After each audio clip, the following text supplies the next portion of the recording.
Hello, and welcome to Tales from the Temple Tankard. I am Jim, aka Argent Wind, and I'm a dungeon master here for Avress, the Shattered World, here on the Temple Tankard Discord server and YouTube channels. Hey, we have an Ellie with us today. Yay! All right, cool. Esk is here today. We do not have a Kara this week. There, happy birthday to kiddo there, and so, but we are in the process right now. The group having cleared Grotto and the Amethyst Dragonkin, sorry, not the Amethyst, the Topaz Dragonkin that were there, defeating the Mother, who is a Lich, and disrupting and destroying the Circle at the site of power there. In the process, also after resting, they did find a batch of eggs that were in kind of a weird, nasty little place there, but then we don't really know much about how Topaz Dragonkin eggs work anyway. So this will be interesting there. But you did recover those eggs, managed to get most of you getting a decent rest, and then with spells refreshed, we're able to teleport back to Agiris. That's where we left off here, as you are in Agiris. Essentially kind of having the run of the place there, and be able to do what you want to do and check things out. So as you are now here, what would you like to do?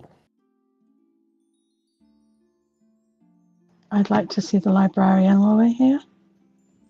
We also have the eggs to take to the person that we took them to last time, the Queen. Well, essentially, you are able to rest and do your leveling up here. As it's not an instantaneous thing that just happens. You'll take a little bit of time at least to kind of go through that and decide what you want to do with that. But you have the ability to do that right now. When you go to look for the librarian, they are not in the library. Strangely enough, initially, it is early morning. It is probably like eight or 9 in the morning, local time here. As you kind of lost track of time in your time down in the Underdark, essentially. So it is a little strange here, as there is activity in the castle in the area here, but it's not bustling and moving around just yet. However, there is a bit of, well, there's not a lot of like people moving around and everything else. There is sort of a bit of an occasional air of excitement and interest amongst people. They're moving through the hallway. They all seem to be heading toward the ones that you see that aren't like posted up somewhere specifically, are heading toward the front toward the outside, essentially the front gates. I'll follow him. Yeah, I'll follow him. Yeah. As you kind of follow there, there's kind of a bit of a hushed tones of like, yes, like excitement and everything else. And as you move outside, you kind of see why, as a bunch of people are kind of gathered in the front gates there, looking up at the sky, and you see a silver dragon flying around in kind of a circle. Full size, massive wings, silvery scales, just kind of arcing lazily through the sky, overhead. Is it as big as the golden skeleton that we fought? It's hard to say distance wise. I mean, because they're up there pretty high there, but yeah, it's you can tell it's big. It is definitely a well, you never seen a live dragon in flight before, so it is bigger than the drakes that you've seen, definitely than that. There's if you Amethyst, asking someone. I might just ask her directly. Okay. Is that you up there? With ascending? I mean, what are you ascending? Yeah, he's oh, you are here, yeah. One moment, please. And the kind of spirals down and kind of comes. You kind of see it swoop there. The kind of the trees and grass and bushes kind of get blown to the sides a little bit as the wings, and it you see the hind legs sort of land, and almost the second the feet are on the ground, whoosh, changes back into their humanoid form, and everyone sort of like is looking around, just obviously in awe and excitement and everything else, seeing an actual dragon. First time ever, other than seeing pictures or stories or seeing images and such. I'll stand next to somebody who is really excited. I said, "Oh, I've seen one of them before. It's not that big a deal." Sheesh. Wow. Kind If I of looks hear at that, you. I'll just clonk you on the head. Kind of looks at you. Kind of. Oh, sure, right. You should tell more stories maybe at the tavern later. And I'll hold out my claw. This kind of looks at shrugs and kind of like goes back to looking at as librarian does sort of move toward where you are all, and everyone kind of parts out of the way and kind of I mean, they've seen the librarian around. A lot of them have seen it. They know of their presence here, them being here, but they're first time seeing them actually in flight in their actual form. So she does a they approach. They move up to you there, and bit of a smile, kind of amused smile. Kind of sticking their shoulders out a little bit there, and it is good to see you all. It is a matter of occasionally have to take my actual form and stretch the wings and such. It's difficult to be in this form all the time, so the Queen suggested I go ahead and take a bit of a turn around the skies a bit. I tried not to range out too far, but it is good to have you here. I take it your endeavor went well. As well as could be expected. Hmm. That was a pretty amazing sight for us all there. Oh, it's I understand. There are very few of our kind. Well, there are some of our kind in the world, but they are very scattered and tend to not take their actual form. So it is good to be able to do so. I do have information for you. I've made some discoveries. And so once you've had a time to rest, and we'll meet you at the library later on and see what I can provide for you. Fantastic, thank you. We brought more eggs back. Go past this time. Excellent. Hopefully they will have good luck with them.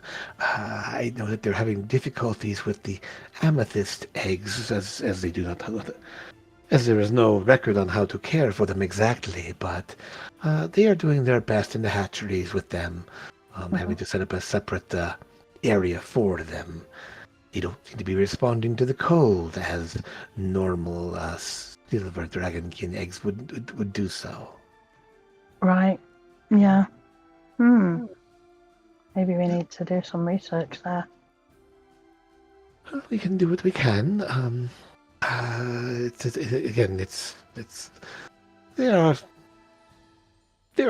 have some theories over what might help, but we can always see what works best for them. We're not sure how well the topaz eggs are going to be doing. They were in some kind of weird stagnant water and stuff, so hopefully we can get them help. I don't want to make any conjectures just yet, but I will see what I can discover, or what I will think a bit on it myself. So the information you have will help, of course. Mm-hmm. Well, I will look forward to speaking with you. I do have, as an information. Um, uh, I will speak with you soon. Okay. Yeah, kind of head back in there. Most of the people kind of like milling around a bit there, and then eventually, as they go inside there, most of the onlookers and everything else, after a few more conversation, they will head in as well. I'll do kind of like a half bow, half curtsy type awkward thing as she walks away. Yeah, Esk is like doing the whole like Mm-hmm. bowing thing and just in total shock of seeing an actual dragon. Yep. It's yeah. It will kind of smile at you as so far in the times that they're Ask has either been in the throes of exhaustion um or kind of just off. I think the last time you were like 2 or 3 levels of exhaustion when you guys first met them. So I think it's like I think it's something. I think it's 3. yeah. So Yeah. bit of difficulty there, at least there. And so and the last time you were, I think, speaking more with Kess than they were talking with. Here. Yikes. Yeah. So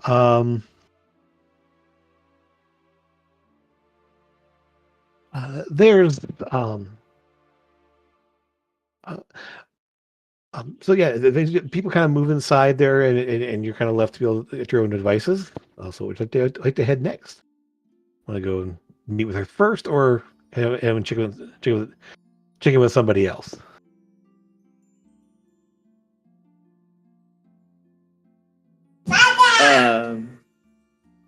While we're going to go check another, I would stop by the potion maker and pick up a couple more of those potions of what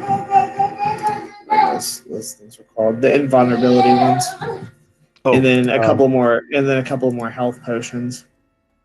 The invulnerability, I think they had those here. Those were off in Zinkrell had it got those from there. I think, and those are. I mean, you kind of, I think, took their stock last time, so they haven't had a chance to make. Yeah, I'm down to 2. Okay. Yeah. So, yeah. So, healing potions, easily enough. There, you can get a couple superior, more greater basic ones. These obviously they have plenty of those. At this point, they have 4 superior in stock. The pricing, I'll give you the prices on those ones again. They do give you a good rate on them, but they do cost money to make. So, just to hand them out. I still have some, and a couple of potions of invulnerability as well. So, if everybody else wants to take them, it'll be. Yeah, I have 4 superiors and 3 graders. Mm-hmm. Yeah. Let's see. Superior was, I think they sold them to you guys for $350. Okay. Yeah, a pretty good deal. They're normally $450. They did $350. So, if you have some coin for that, feel free. Do the storm If crystal we have coin. the storm crystal automatically recharge or no?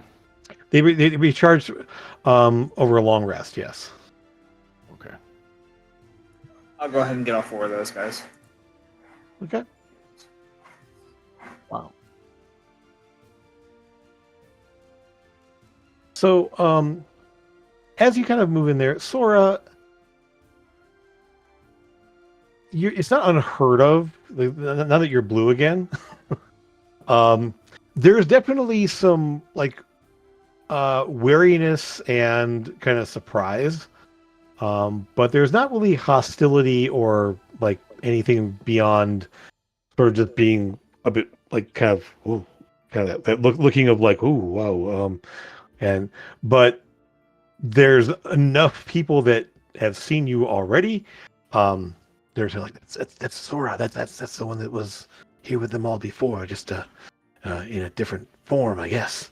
And so, some people will overhear a little bit of that. There's a bit of pointing and kind of like surprise, but no one's really showing any signs of like hatred or fear so much. But there's definitely sort of that.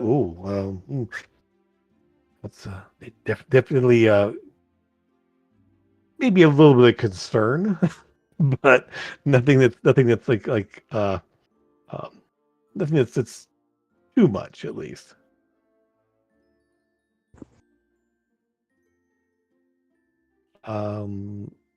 The eggs you will be able to deliver to if you speak with the um, uh, with kind of directed to where the hatchery is.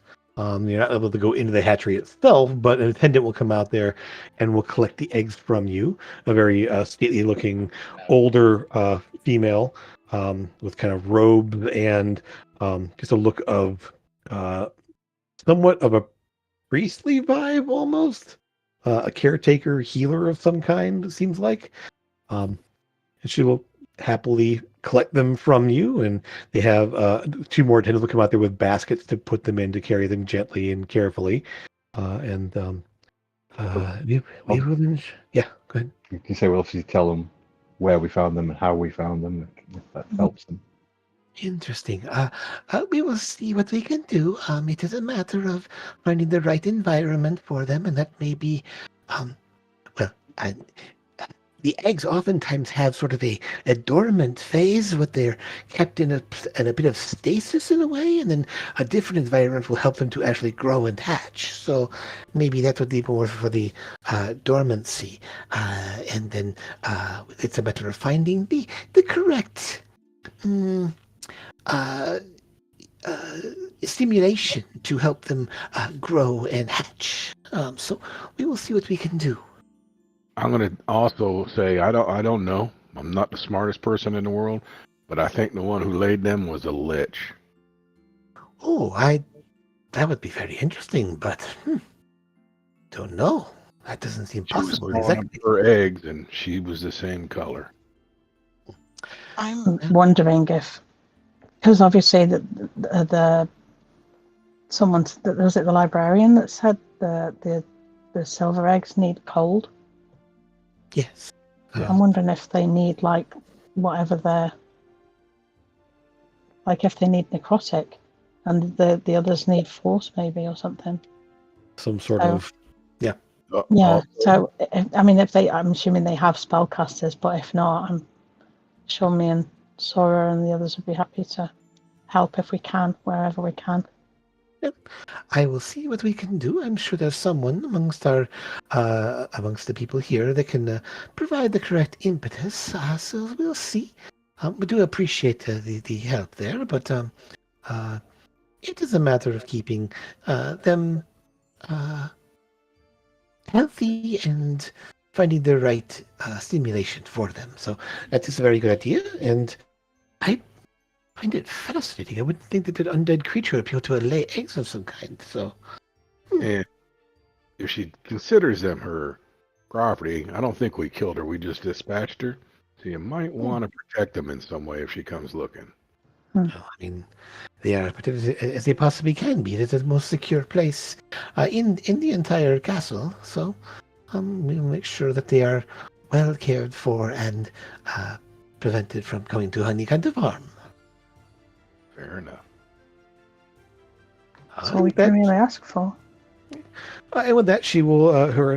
At that point, the attendants have already taken the eggs off into a very and you will see that this large stone door, a very heavy, reinforced looking thing there. As they go inside of it, you will see that there are literally a squad of guards posted inside those doors that are very much at the ready. And then there's a chamber beyond and some sort of a hallway beyond that, so you can't really see too far down there. You don't see any like hatching chamber or anything else or eggs, but it seems to be a very well defended looking space. As you kind of head down in there, it does sort of go down a little bit, Grim. You can see sort of a sloping down a bit. The passageway does, and off into pretty much out of view. And then the doors, she will go inside and the doors will close behind and you'll be left in the hallway there. You all have at this point, is your third or fourth, I think their fourth time being here. You have like chambers that have been set aside for your use that you can use. It's sort of like a little, almost like a suite, where there's a little living space, and then four rooms that kind of off that little space there, that you can use for sleeping and resting and doing whatever else you want to do. But you're able to head to your suite essentially, and have a chance to relax. Thora, you are notified that Strolix, of course, is where he usually is, and would like to see you when you can. Obviously, there's nothing I think in the message that's any kind of alarm or anything else. Just more just something of interest at least, and obviously eager to see you. You were summoned by your master. Oh, stop. I will devour him. Oh no! I'm sorry. That doesn't say devour. That's my dyslexia being. I will indeed do it. Yep. Oh Lord. I would. We're just messing with Sarah. That's all. Yeah. Oh, I know. Esk would go. Because this is where we were last time. And there were a bunch of monks training, right? Let's see. Was that here? Or was that Zinkrell? There are some here for sure. Yeah, there's kind of an order of them. It isn't the order that you trained with specifically, but it is. There are like essentially martial. Yeah, Esk would martial maneuvering and such. Just go train. That was crazy. What we just did as a unit was crazy. I need to go get my head back in order. Yep. So you go and kind of go through your series of meditations and katas and rituals and sparring, all the kind of things that you kind of normally do there. It's odd because the group that you're fighting here is very different style, but it still works out for you at least. You tend to be you have a bit of a problem because they do keep the temperature very, very low in the space where they train, and it's not normal for you. Yeah. But you've managed to actually keep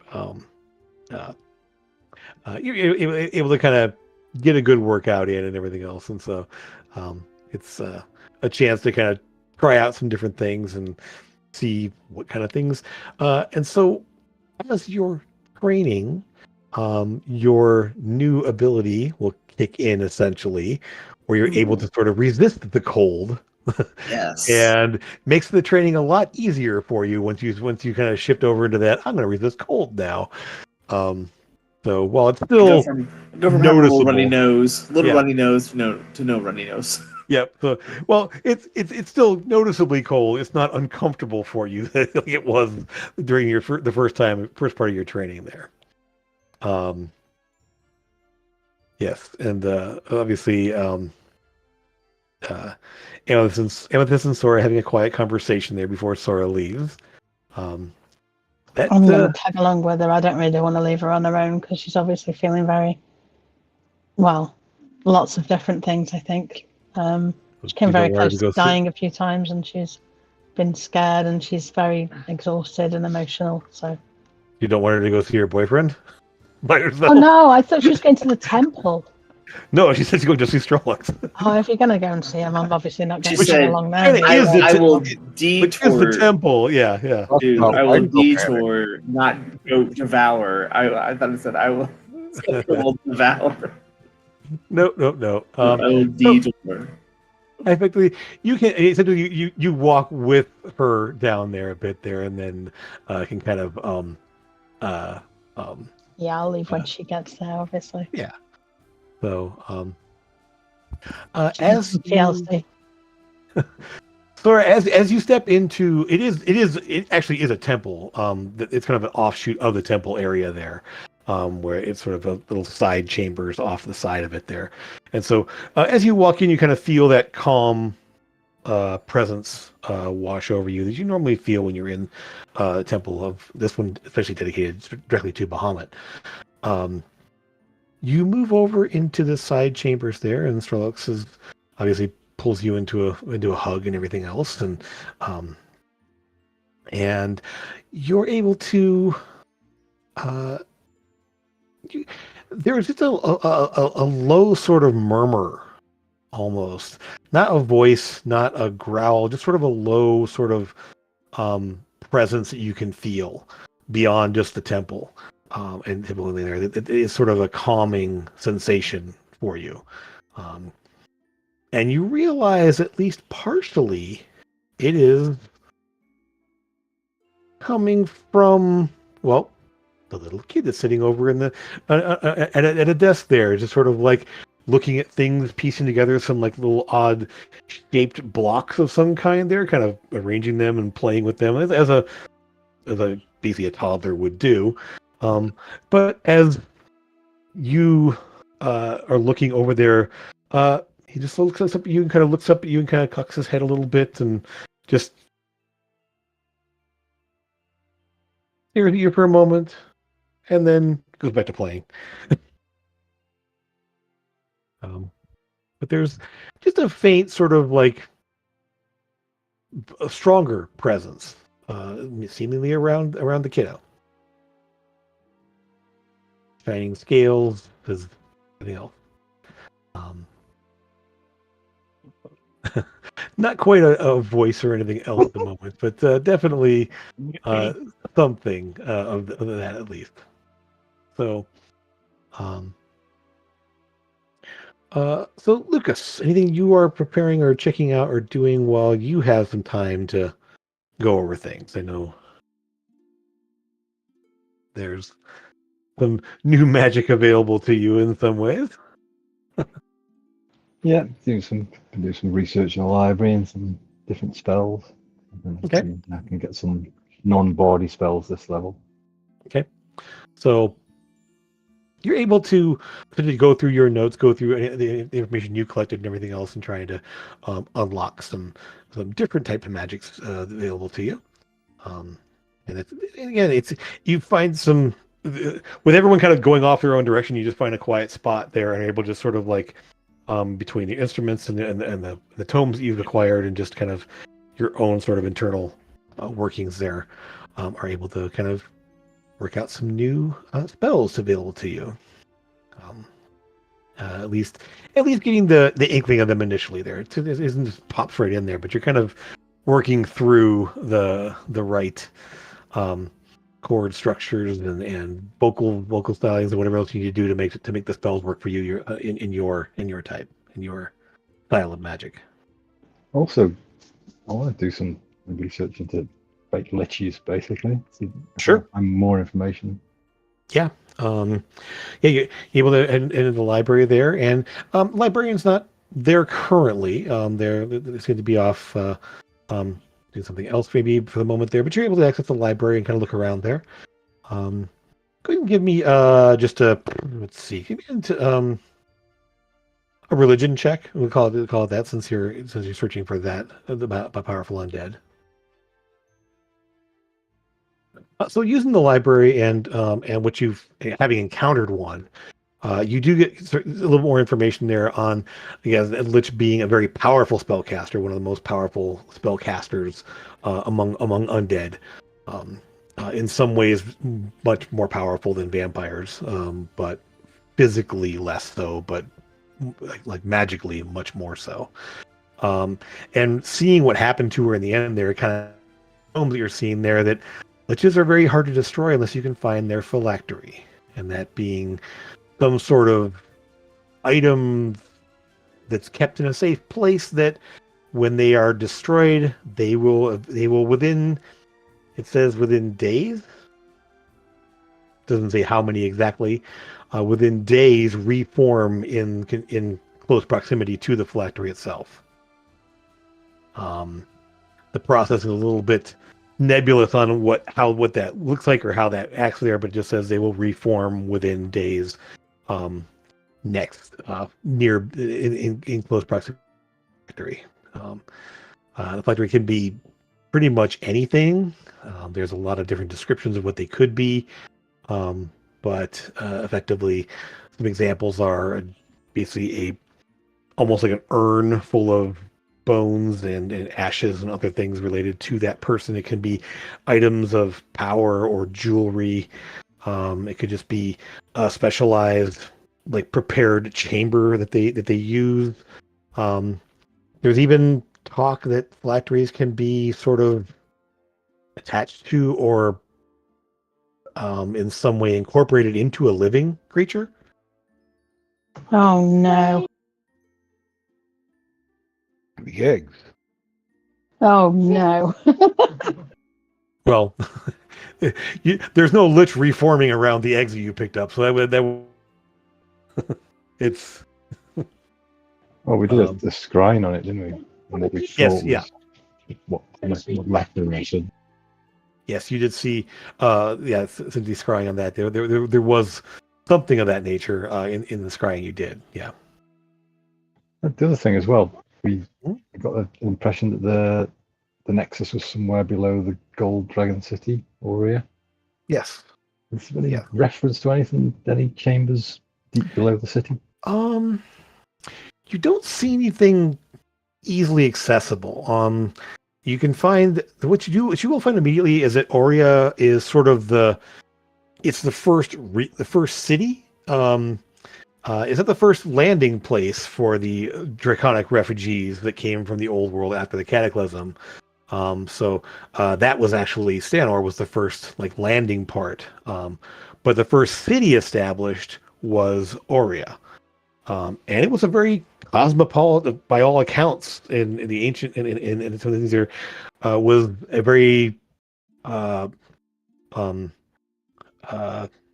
metropolitan. So, yeah, it sort of grew, and it was a place where all dragonkin were there. It was very very diverse population, at least initially, and then something in more recent times it became home to almost entirely gold dragonkin. There's very little talk of what the reason for that change is exactly, but there's definitely there's definitely a change happened at some point that took it from a very cosmopolitan type of place to being much more focused on gold dragons specifically.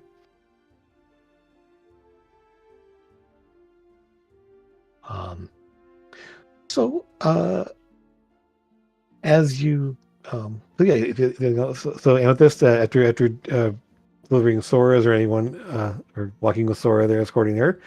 What would you like to do? Thing you want to I mean, spend the only time thing doing? I can do is. Sorry, go on. Just go ahead. Well, learning some different spells, having been quite frustrated with all of the resistance to my mainly psychic powers. Sure. Obviously, let's looking into maybe something a little bit more elemental. I like that big fire thing that Lucas does sometimes. That's pretty cool. Fireball, you mean? Yeah. Just we need more fireballs around. That's great. Yeah. I mean, I think so, but that's just me. But otherwise, just the same as Lucas, really, just looking into that thing and how to kill it before it kills my friend Sora and the rest of us. And So as your about magic, Sora, really. yeah. So as your magic is mostly internal, obviously, it doesn't come from a place of learning books, and let's say it's more internal. It's just focusing on sort of a need, a desire, a want inside of kind of exploring your powers and abilities. You will feel the connection you have. You felt the connection in the past there with the rest of your folks there has grown recently. And you realize that connection, it almost was something you didn't quite realize, that it grew stronger with the blade you carry as well. The fragment of the soul there has essentially it hasn't become like talkative or it's not, there's more of a connected presence that seems to give you a little bit more ability as you've seen there. But also you're able to kind of fine-tune your magics and kind of shift into different types of things. So obviously some different cantrips and different spells. you do realize in thinking of this and kind of replaying the encounters you've had with everyone, is that the enemies you're facing right now are resistant to pretty much, somewhat resistant to all forms of magic. That's one thing. They have advantage against spells, similar to what other races and stuff have. But obviously, many of them are more resistant to psychic, at least resistant to psychic damage, which you've seen. You're able to kind of piece together and shift your spells into differing effects as you need there. With your meta magics, do you happen to have transmute as one of your meta magics? No. Because that could be a very useful thing for you as well, because you could change any spell to a different element with just one sorcery point. Right. No, I don't. I've empowered, quickened, and twinned. You should have more than that by now. Child. Yeah, Right. definitely. Nice. Yeah. Double check you to make sure you aren't missing any, because I think you should have several more. Yeah. Yeah, you should definitely have several more. Yeah, I think like 4 or 5 at least. At this level at least. Okay. So at some point, double check that as you kind of look it over there. But yeah. So you kind of tapping into that, and there's just this. You realize as you're kind of like focusing on it and doing this, you catch yourself kind of occasionally shifting your perception. Your body changes a little bit. Like you're just kind of like focusing on this thing, and your fingers sort of elongate at one point, and you're kind of blink back there and look down, and your hands are sort of, whereas they're normally very cat-like, they're showing more signs of, well, there's like almost like webbing between, and like you realize that your body has She's turning into the creature of the Black Lagoon. I knew it. Not quite. What did you just say, Jim? Sorry, I missed the last bit.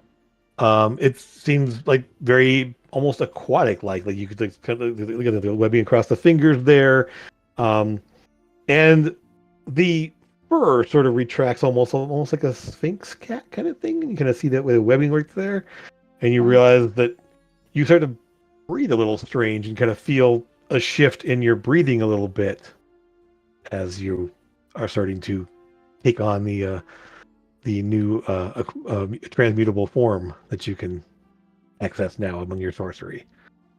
Wow, awesome. And it's something you didn't quite, as you were thinking about like the encounters there and things you ran in here. Oh, that time you were having to be underwater and the water breathing, and you sort of like realize that you're remembering that, and you kind of feel like the gills forming, and then shake your head and it goes away.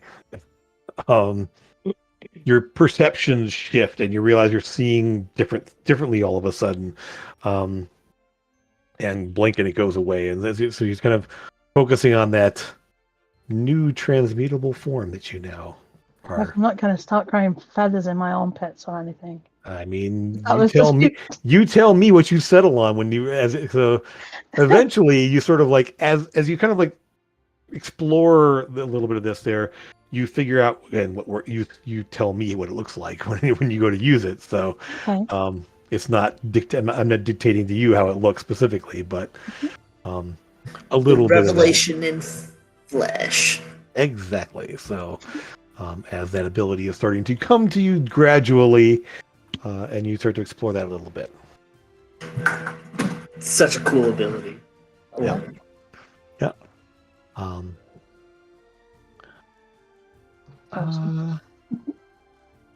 be right there.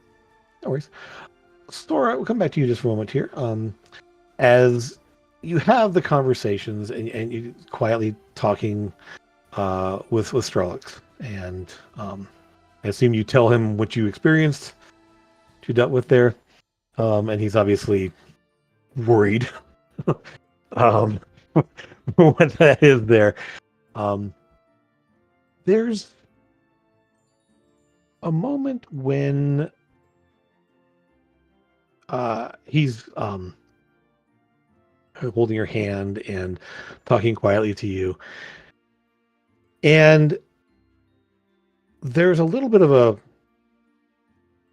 shift in in the energy in the room. Just like suddenly just like this, and also the lighting. In fact, as you glance over, the little one is just sort of standing there looking at you.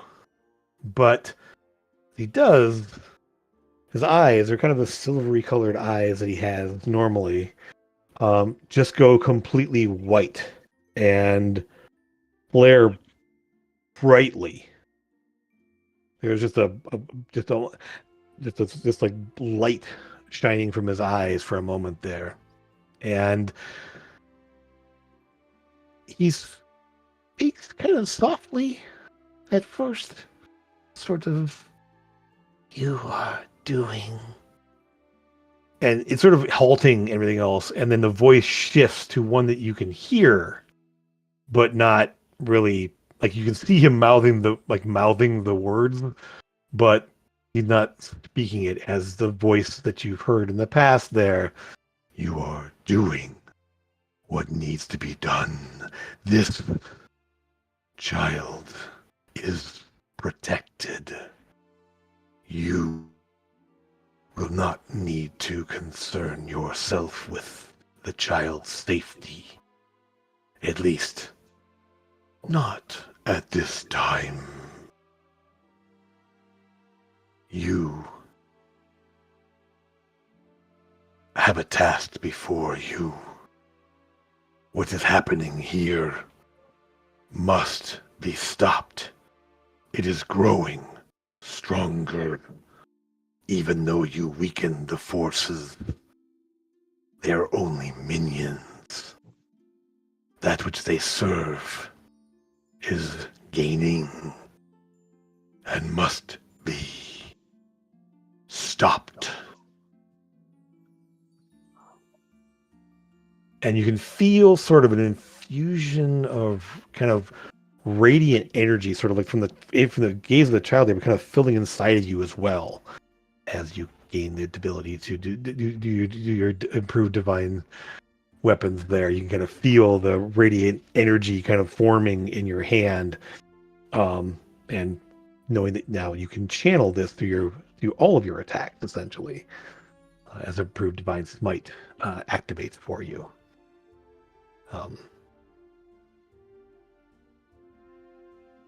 I cannot delve into the specifics of where this is taking place.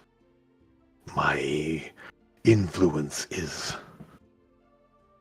limited here, both because of my separation along with a presence that defies my power and my sight. But you are on the right path. And the voice sort of trails away. That's sort of there, and the little one just sort of blinks a little bit, and the eyes sort of his eyes sort of flicker, and the light in his eyes sort of flickers out and becomes normal again. And then he just sits back on his butt. He kind of looks down at the floor, just like breathe a little bit heavy for a moment there, and just sort of like sits there staring at the floor for a bit, seeming a little bit tired.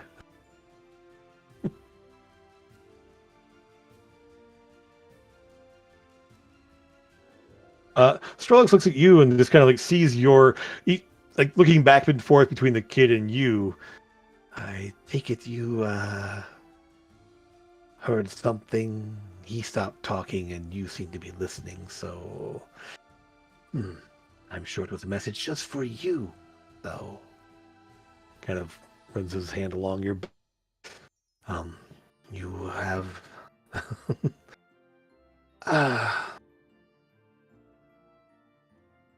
I'm certain more of a task ahead of you then, right? Well, mine's fairly clear as well, and he kind of nods to the little kid over there. I will make sure he's safe, along with everyone else here. Really, I mean, at this point, the guard presence here has tripled in the last few months, and reinforcements and everything else is just definitely becoming a lot more, well, uh, fortress-like, I guess you'd call it. But you will be welcomed here regardless. Whatever happens, you have a place here.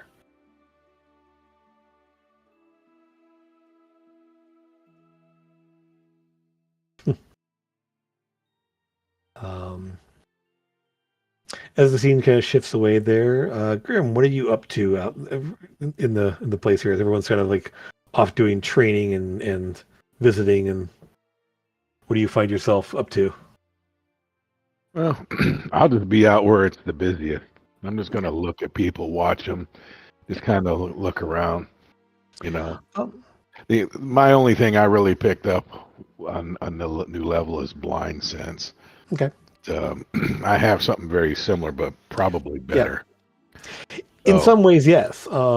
It's interesting as you kind of move through, and this is, again, a fairly, it's all pretty much carved into the side of a mountain here, but there's a lot of large hollowed out chambers and else. There's a little claustrophobia that a dwarf would ever have claustrophobia, but you are able to navigate the corridors fairly well. And the busiest place is there's sort of a market area, sort of where you've bought some potions and done some stuff there. But there's also almost like a large, like, it's kind of like half cafeteria, half tavern.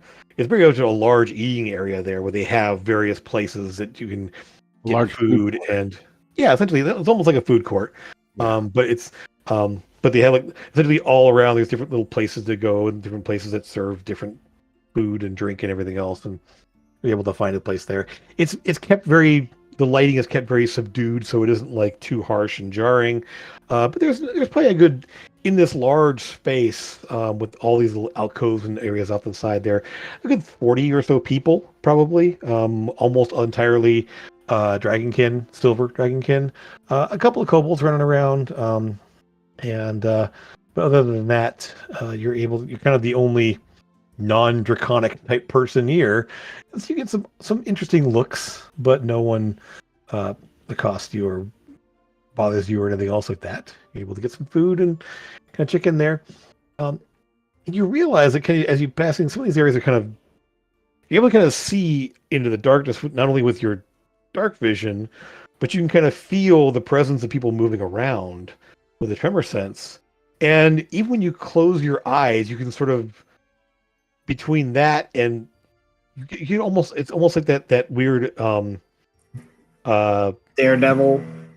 a little bit, kind of a flickering image of all that's about around you.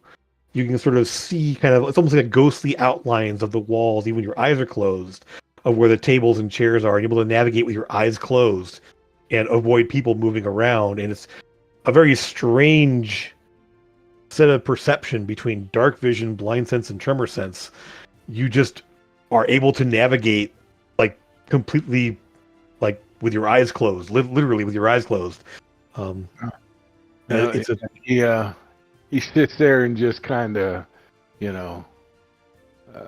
theorizes this must be how a bat feels. A bit, yeah, without having the actual sonar, yeah. This must be, and or those blind troglodytes. So, yep. To make things even more interesting, you can also shift, because of your ring there, go into X-ray vision and see through some of the thinner parts of the walls. And see through the table to the floor below you, and it's like you're now like sensory wise operating on a lot of different cylinders. Yep. So it takes a bit to getting used to, as it's pretty much at this point you cannot be blind. Like you literally, it's impossible for you to be blind at this point. Between the overlapping and varying senses you've got. Yeah. Can't get away from you. Nope. Nope. No. You Much also to him, this is upsetness, you know. He can't get away from me.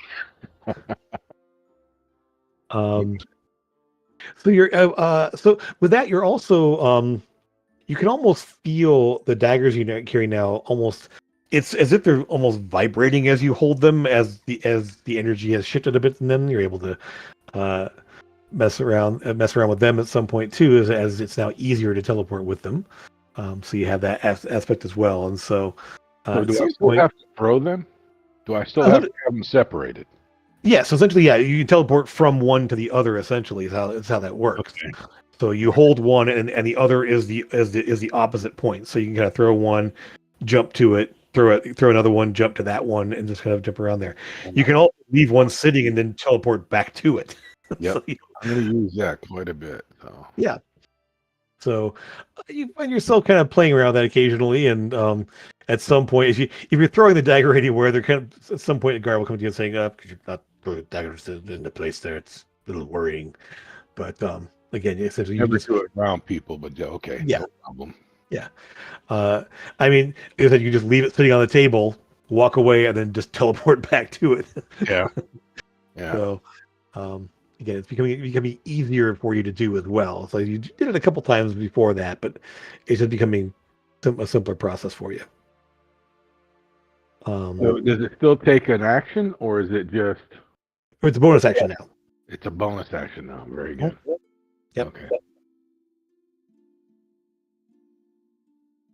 Yep. So So Very cool. I don't see anybody doing anything wrong, right? no, not really. It seems like a fairly like close knit community. Everyone seems to know everybody. There's nothing really in terms of like you don't see anyone sort of acting shady or weird. People all kind of greet each other by name, or seem so. I mean, there's obviously people that are less friendly than others, but I mean, just because personality differences. But for the most part, I'm not going to turn them in. What I would do is I'd steal from them instead of somebody legit. yeah, you watch for it there, and you do not see anyone operating in that capacity. Okay. There is no one really doing any thievery that you can see, at least here. Which is a little weird. You would expect to see at least something, but no, there's literally nothing. No one's stealing from anybody. No one's doing anything else odd. Yeah, They're so boring. I mean, think about like it's like there are certain places you've been where everyone, because they know each other, isn't going to mess with each other because they all know each other.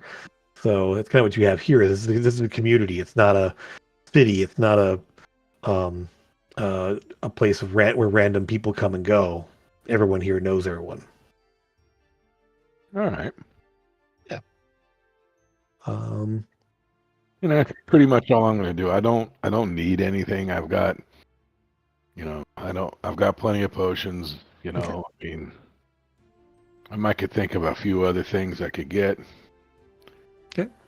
But yeah, there are a tremendous number of artisans selling wares for the most part. I mean, it seems to be more that it's almost like provisioner kind of situations where, I mean, obviously the person selling potions is around, but pretty much when people need things, they commission them, is what it seems like there. So there isn't really a set of shops around or a whole bunch of different types of goods. It's pretty much, hey, you need something, talk to this person. They'll make it for you. You need something, talk to this person. They'll make it for you. They're kind of limited in terms of like the merchant situation here, at least. Yeah. But again, you're also sort of like this. Realize this is less of a city and more of a large castle / keep. It's kind of the way it's laid out and everything else. Okay. So I'll just make my way back to my room and hunker down and probably get plenty of sleep. Okay. Bring me strongest ale I can find, and you find some good stuff. You were able to, so as with all of your time training, introspection, conversations, telepathically, and everything else, you guys are able to finally get a good amount of time resting, training, recovering. As your long rest in the grotto was restful, but not truly restful. It was still a place to you get a chance to unwind now. And as you find yourselves getting meals, kind of reconvening, checking things over here, you are summoned to the library, where the librarian is waiting. I assume everyone goes, or is everyone going to stay behind? No, we're definitely going. We're going, yeah. Okay. So when you approach there, I'm gonna pop the question on her. you're asking to marry you? What? Oh, I'm gonna ask her how old she is. Oh, she Wow. actually, they actually kind of mentioned that before. Their sire lived pre-cataclysm, but they were born well after that. Roughly, between 600 and 800 years. So the gold dragon was older than she wasn't. Oh, much, yeah. Yeah. She did mention that the guy would have passed away before she was born. So they were born. So they'll kind of be messed up there myself now. So yeah, they were born well after that. So Guide, from what accounts you've heard so far, Guide would have passed away somewhere during the 1st century after the cataclysm. Well before all the different cities were established and everything. But Librarian would have been born somewhere 500 to 600 years after the cataclysm, which puts it between 600 and 800 till now, because it's 1200 now. So, but it's, I will say, the years are, those first 100 or so years, I don't remember very well. Developing intelligence in those early days is a bit rudimentary and more instinctual until we actually are able to focus on our studies and what we learn of the world. But I do, and you see before them on the table, they have there a number of different volumes and some very old-looking journals, like cracked leather covers and some sort of bound papers and scrolls. They have been going through some of the oldest writings in this place and doing what I can to restore them and study them. I have magics that allow me to repair and restore writings of various kinds if they've been lost due to age or mishandling. So I did come across a journal, and she does point to this bound, bound leather bit of bound leather book of some kind. I'll pick it up. No, she's just you reach where she's like just put the hand out. Then is that the? I can read it. I want to make sure that we don't mishandle anything. This is almost as old as I am at this point. This is a journal of one explorer from roughly 600 years ago. It details some explorations done by one Verdane. And I was able to just piece it together from the writings that this was an emerald dragonkin.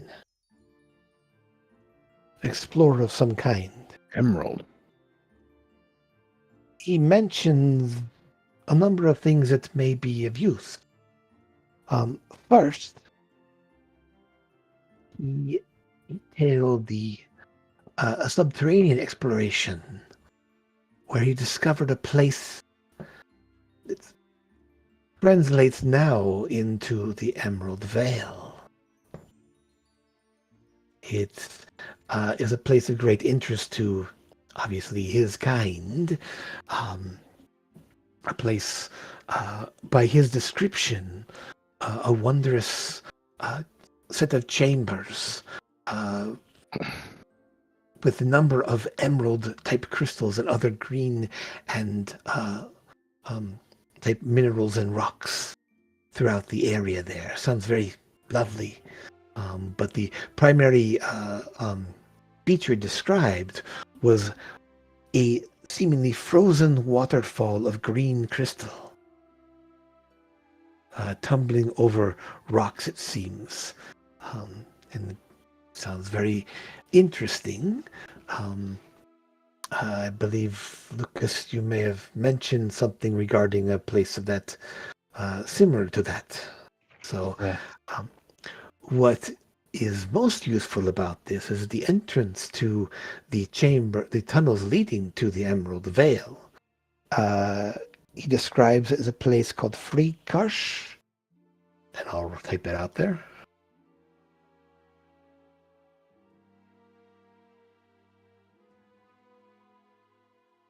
Which, at this point, since you all know Draconic, there roughly translates into frozen mountainside or icy cliff. Again, it's sort of a loose translation there, but I had correlated that to some modern day maps, and there is a place to the southwest of Oria that they also call the White-Faced Mountain, which I believe to be the same place. It is a place of mountainside of primarily pale-colored marble and other quartz-striated rock that makes it stand out and look like it's always frozen over. So, according to this journal, it is the place on the surface that would lead to the Emerald Vale. Interesting. What is also he details in his explorations, he mentions hearing a call, as he puts it, a voice, a compulsion of some kind that drew him back to that place. And his writings become more nonsensical, deranged in some ways, until they are just stop. When we spoke to Jasper, the Crystal Dragon Ken, he told us that there was a call that most of them answered and that they went away. So Yes. Where did we leave? it ourselves while we were down there, didn't we? Yeah, we did. And where did we leave him again? Did you bring Jasper back here? Yeah. Yeah, he's here now, I believe. He's here. Okay. Yes. Yes. So it seems to be a correlation that this call, whatever it is, has been going on for centuries.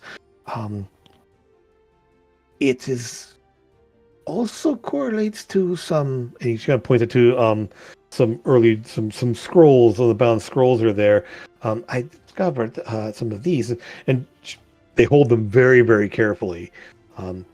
These writings detail out some early reports of disappearances, documenting people going missing from Oria specifically. The first and foremost to go missing were the Emerald Dragonkin. And then the other Gemstone Dragonkin soon followed, becoming seemingly less populous, and there's record that there's things that more and more disappearances happened until there was simply no other Gemstone Dragonkin left behind, other than the crystal that took up their post in the Necropolis.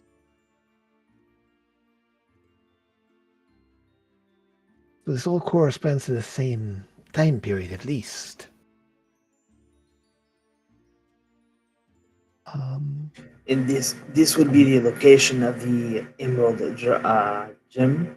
Or You think? potentially, yes. I mean, it at least was in the past. It may be blocked off now, but it may be still accessible in some way.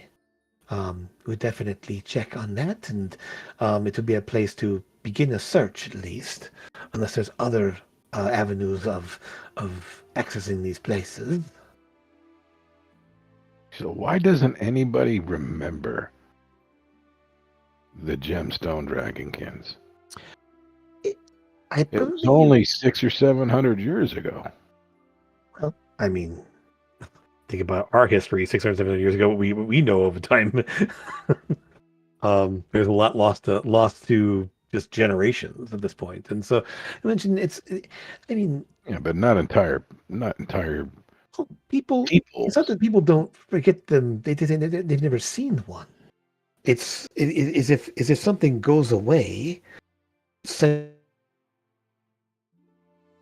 Been seen one in person. They've maybe heard the stories that they existed, but do you believe those stories if you've never seen one with your own eyes? Up until recently, most people, no one alive, even knew they had ever seen one before. Much to the fact of dragons, for instance. Exactly. I mean, this is. And you gotta like. And I hold up and I go like this, okay. Much to Again, we never seen them. tales But here we exist. go. Stories exist, but until you see one with your own eyes, it's hard to believe that they actually are there. It is. I always knew they were. Yeah. I mean, but we know better. We are notoriously hard to kill, except through the sickness that struck during the cataclysm. It was a difficult time. We were forced to leave. Well, my kind were forced to leave the material plane because we were dying off. But I hope that is helpful at least. I will continue to find more information. If you have specific things you want me to look into, please let me know. I will continue to delve into the oldest records that we have. I am beginning to suspect there may be something related to this with these strange prophecies that I've heard rumblings of.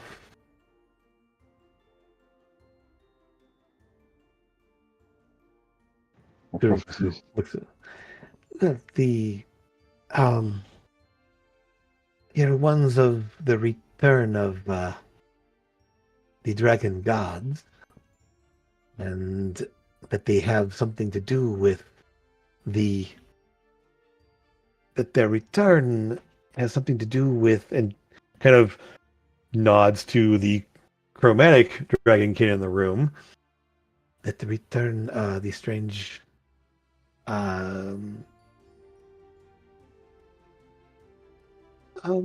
reappearance or anomalies of hatching with the chromatic dragonkin. The thought that there was some sort of influence by the evil gods, and unfortunately, and kind of, I have heard of the histories now, especially recently, of what was done to your people in the name of these prophecies. I suspect that whatever influences behind this call also worked to separate and weaken the Dragonkin people so they would be more susceptible to control and influence. It is a common thing among evil creatures to divide and conquer.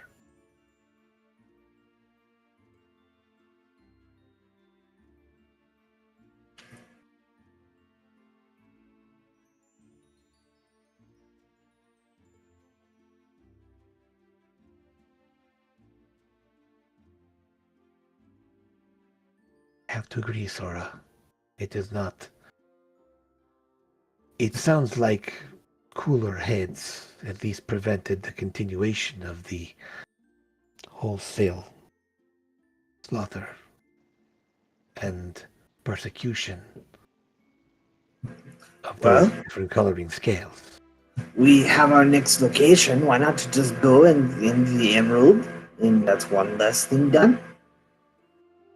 I see no reason not to investigate and potentially find their way there. It is a good distance away, so it may need to find the ways to make the journey quicker. Unfortunately, I can't do that. I have sworn to be a part of the protection of this place. The Queen has asked for my assistance, and based on the young master, I wish to make sure that he is safe. Is she the only one of her kind here? As far as you're aware.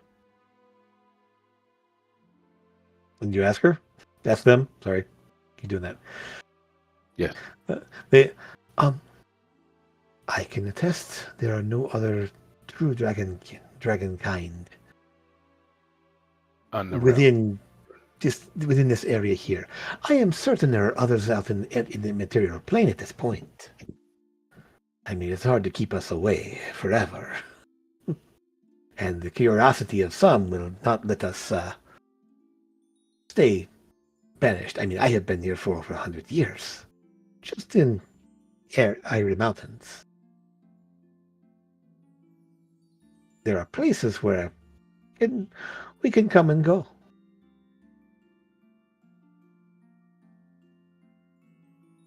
And that is one. There is a permanent rift to the the plane of air, high up in those mountains. Interesting. Sir, when you ask, have you been there? Have they been where?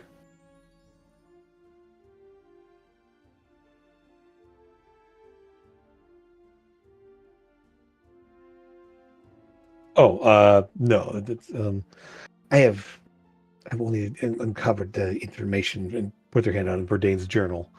I've only read about it here, and from what Lucas described in the vision that he had. So, I wish to make sure that you have the information I've been able to discover. How far is the entrance from where we are? Roughly, let us look up there. I will pull you to that map and kind of point out the places you know of. So here, you are currently here in Agiris, and it appears that Aurea is right here, and the white face mountain is here, right between the A and the U. Kind of southwest. Where the red dot is. Okay. Yes, the red dot here. This red dot is where the Dark Grotto, entrance to the Dark Grotto was. This is Thunder Peak. And this is, you figure out, is where the Violet Throne was. It was The kind violet of what? where the Amethyst Dragon The King amethyst one, yeah.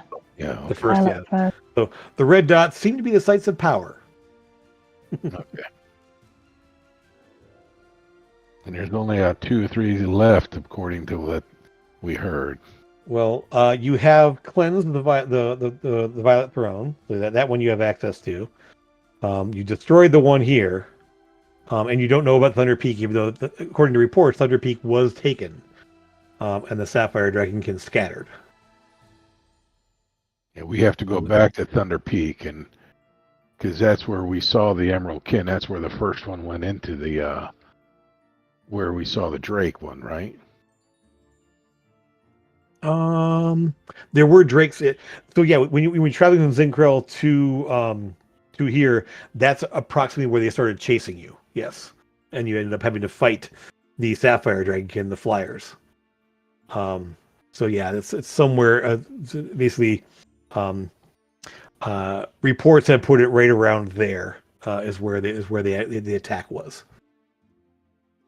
So Can you ping that one more time? It's the one up here. It's the Oh, the okay, one- okay, yeah. that's Thunder Peak. Okay. Yep. So yeah. So basically, yeah. The Violet Throne cleansed and able to be used. The Dark Grotto, the Topaz one destroyed, and then Thunder Peak is the Sapphire, the Dragonkin there were scattered, but as far as you know, the circle or the site of power is still active, and then the Emerald Veil will be somewhere around there if it's in conjunction where the Whiteface Mountain is. Do we know where our airship is at the moment? Last you heard, it was at Thunder Peak, or in that vicinity, because that's where they actually flew from Kuvriak down here and dropped off a bunch of people to take part in the assault.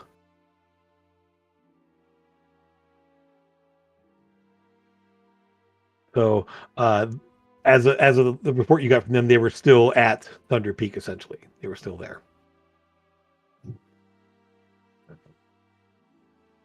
Because we could get them to fly to Necropolis, so we can teleport there, the outside of it. True.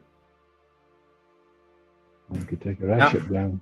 Yep. I think they can get there probably in. I mean, if they really push it, they can get there in a day. And Ale's definitely one to push it. She's crazy. If she's given the chance, she will. She's go crazy. nuts. Yeah, that bird is crazy. Yeah. Yep. Basically, at this point, they're secure. What you can tell, the reports are that the people that the assault team is essentially keeping the place secure in case any of them come back. They're essentially holding the location so that way, if any Sapphire Dragon can come back, they can fend them off. Should we go cleanse the circle? The Sapphire Circle? No, I think that's right. The one up in the in the Thunder Cliffs. Yeah, that's the Sapphire one, right? Yep. And then the Emerald one is the one that you haven't been to, but to this point, you know a location to start at least. Our dragon friend here is telling us about. We don't know what's happened yet, but we did tell them to destroy the circle because we told them that they would keep coming if they didn't. So it might have been destroyed. Yeah, Check in on that. So unless we hear otherwise. Yeah. And we talked to them yesterday upon your arrival, pretty much, because they just finished the assault essentially as you guys arrived here. So yeah, you don't know what their capabilities are in terms of destroying it, or if they have the right people to do that, or and you get a chance to get a chance to talk to them at some point here. Mm-hmm. We could certainly, I mean, if they haven't destroyed it, we could go and attempt to cleanse it if you want to do that, Lucas. I think we might have to use one of the circles to get to the Nexus then. Mm-hmm. Yeah. There's still one left, isn't there? There's the Emerald one yet. But if the Sapphire one's secure, that would be probably the best one to use to get to the Nexus. We've still got to take care of the Emeralds first, though. Yeah, after we've taken care of the Emerald, yeah. Yeah, so both will be secure by then, won't they? Yeah, well, no, we're not going to stay behind to secure the Emerald one. We probably need to destroy that one. Okay. Well, we need to make sure the Sapphire hasn't been destroyed already then. We need to make sure of that first before we make any decisions. Well, we should ask them.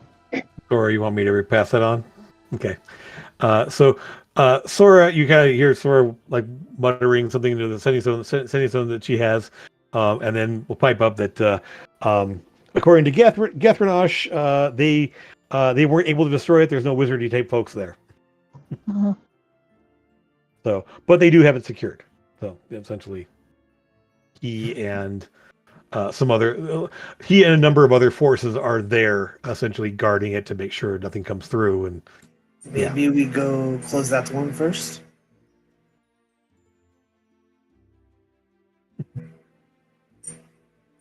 Yep, that seems possible. We think we might need to leave one of them open so we can get to the Nexus. Yep. If we destroy them all, we can't get to the Nexus, so we need to, unless there's a way of getting there without using the circles, but we don't know of a way. So we need to at least leave one for now. Maybe take care of the Nexus and then come out and cleanse it. Yep. Or destroy it, whatever. So, Lucas, you've had 2 chances to. You've essentially had been at 2 sites of power now that pointed to the Nexus. And I will, thinking it over, you realize, and looking at a map, that the library will have a map for you and kind of point things out as best they can. They look somewhat similar to this. They're a little bit rough, but kind of piecing together where things are. You need one more to triangulate for sure, but you do know that the Nexus is east of both the Grotto and the Violet Throne. I think you did say it was quite possibly under Aurea somewhere. Yeah, based on the angles there, you think that it's most likely under Aurea. Like where or how to get there, you don't know. Not for certain. I think we do know it's deep underground though, so it's not like just Right.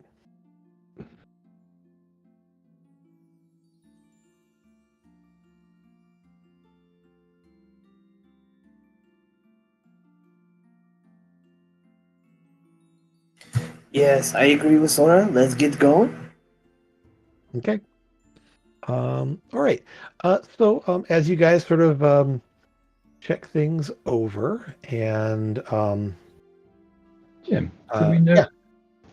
the river that's near Aurea? Do we know where that goes to, or comes from? Should I say? This one here. Yeah. It goes essentially from the mountains down to the lake. Because we know that the Avress was forced out from somewhere under the mountain. Certainly was. Yeah. Oh, you think we should just go follow the river? It depends. Does the river start in the mountains or under the mountains? Do we know? You're not sure. You haven't seen the location yet there, but most rivers either kind of like form either from springs or from somewhere high elevation down and go down. So, there's likely mountain streams usually come from runoff and or aquifers and everything else filling down. Yeah. So, Sora, looking at the map, just want to point out that right about there is Blacklaw Village. So, you're not far from Mommy. Huh. Oh. You're not far from your mother. That's where her village is. Don't Right. shake you. I'm not trying to be smart, Alecky. I mean, it's a 5 or 6 day journey there, but it's not far. It's like 2 or 3 days, or 2 days by the airship.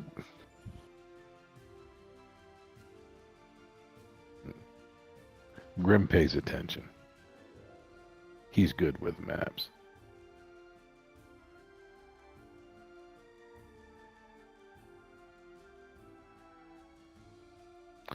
Grim states he's hungry and he's going to go get something to eat. He'll catch you later. No worries. We were talking about, as a party, getting a Manatech Death Ward item for Sora. Mm-hmm. Okay. And let me just make sure. I want to double check that. I mentioned that before, and I want to double check on Death Ward because Sora does have the phylactery wound closure, which will once per day stabilize if they're dying. I also think she should attune to that. Yeah, but it won't protect against power word kill. It won't protect against power word kill, but an item of Death Ward will. See, Lucas cares. He just doesn't always show it. Yep. Amethyst gets emotional, Lucas gets practical. Events. It is 4th level, so that is sort of that is the highest level mana tech you can get. And I believe, is that something you already sent off to ask Nils to do, or there was something else you wanted Nils to do? You wanted tongues, that's right. Never mind. So yeah, when Lucas brought it up, Amethyst would have done a sending to Nils to just say we're looking, and obviously he's got a linger on. Yeah, speed dial. Yeah, pretty much. Yeah. So she'll pass it along there. It is something that is a basic cleric spell, or not basic, but it is a cleric spell. So yes, they can do divine spell plates. Nils can't do that himself, but he has context that could. That's the problem with it not being a wizard spell. He can't have him. Yep. What is it? Power word what? Kill. 9th level spell. Power word kill was the spell that the lich was doing. One of the 3 instant death spells that she did on Sora. Yep. So it's disintegrate, finger of death, and power word kill. And yeah, so yeah, with the spell in effect, their targets would instantly kill them, will instead be negated, and the spell ends. So yeah. So there is that. Effectively, the phylactery would act like the other part of it there. If you drop to 0 hit points as a result of taking damage, you drop to 1 and the spell ends. So yeah, that would protect technically. That would protect against disintegrate, because disintegrate would drop you to 0 hit points, but so we did take you to 1 hit point instead. Yep. She might be and finger of death. Next, I can see her being at one of our next little stops here. So don't forget, with Manatech, Manatech does not require attunement. It just requires, essentially, yeah. Yeah, I was just talking that. Yep. So, all right. So, Nils, in amending that, that's some. And he'll just go ahead and pop off a converse spell rather than ascending, so you guys can just talk this over here. So Death Ward, I'll work on. I'll call in some favors, talk to some clerical type folks I know, and get a spell plate worked up for something like that. I have some accumulators that'll accommodate that as well. And then Amethyst, you've been asking me about tongues. I have that prepared, and I was getting ready to ship that off to your airship. So I have that as well. And lastly, I have a little something extra for you in case you need to do some sort of investigative type endeavors. Oh yeah. A little trick that some friends of mine and I have used in the past. There, it's a spell called Seaman. A spell called what? Wait, tongues Theming. and. Oh, okay. Theming. Okay. Careful there. I know where your mind is going. So, like Mrs. Nilsey, you're telling me you're going to give me some tongues? Not interested in that. Yes. Sorry. I know my accent's a little hard to cut through sometimes. So that's the accent. Yep. Yep. So, but yeah, it allows you to change all your appearances and look like somebody different. It's an illusionary thing, but it's a group type illusion to make yourself look like somebody else. Kind of like a really advanced form of disguise self. That you can do. And if you need to go into some place where you don't want to look like somebody different or look like the natives, you can do so. That might come in handy. Thank you. Yeah, I have that one set aside. I actually had that one in my personal stash there that I'll loan you for a while. I will need that one back though, because that one's one that I made a while back. So, yeah, I think I'll get these things shipped. I'll see if I can do a rush order on the Death Ward. That one's I said, I don't know how quickly I can get that. I say I got some contacts that can do some clerical tap spell plates, but it's a matter of getting them worked out, and I'll have that assembled and sent off to you as quick as I can. I'll send it to your airship since I can drop it in the chest there for you through the scribe and quill, the quill and chest. That's what it is. Yeah. All right, Okay. then I will be on that, and I hope things are going well there. It seems like from some of the reports I picked up from folks there that you guys are getting yourselves in a right mess, but it's all. I mean, no more than normal. This is a little beyond. It was very scary coming up close and personal with a lich, but Yeah. Yeah. Liches aren't fun. No, I agree. despite everything, we were all Six okay. of them's even worse.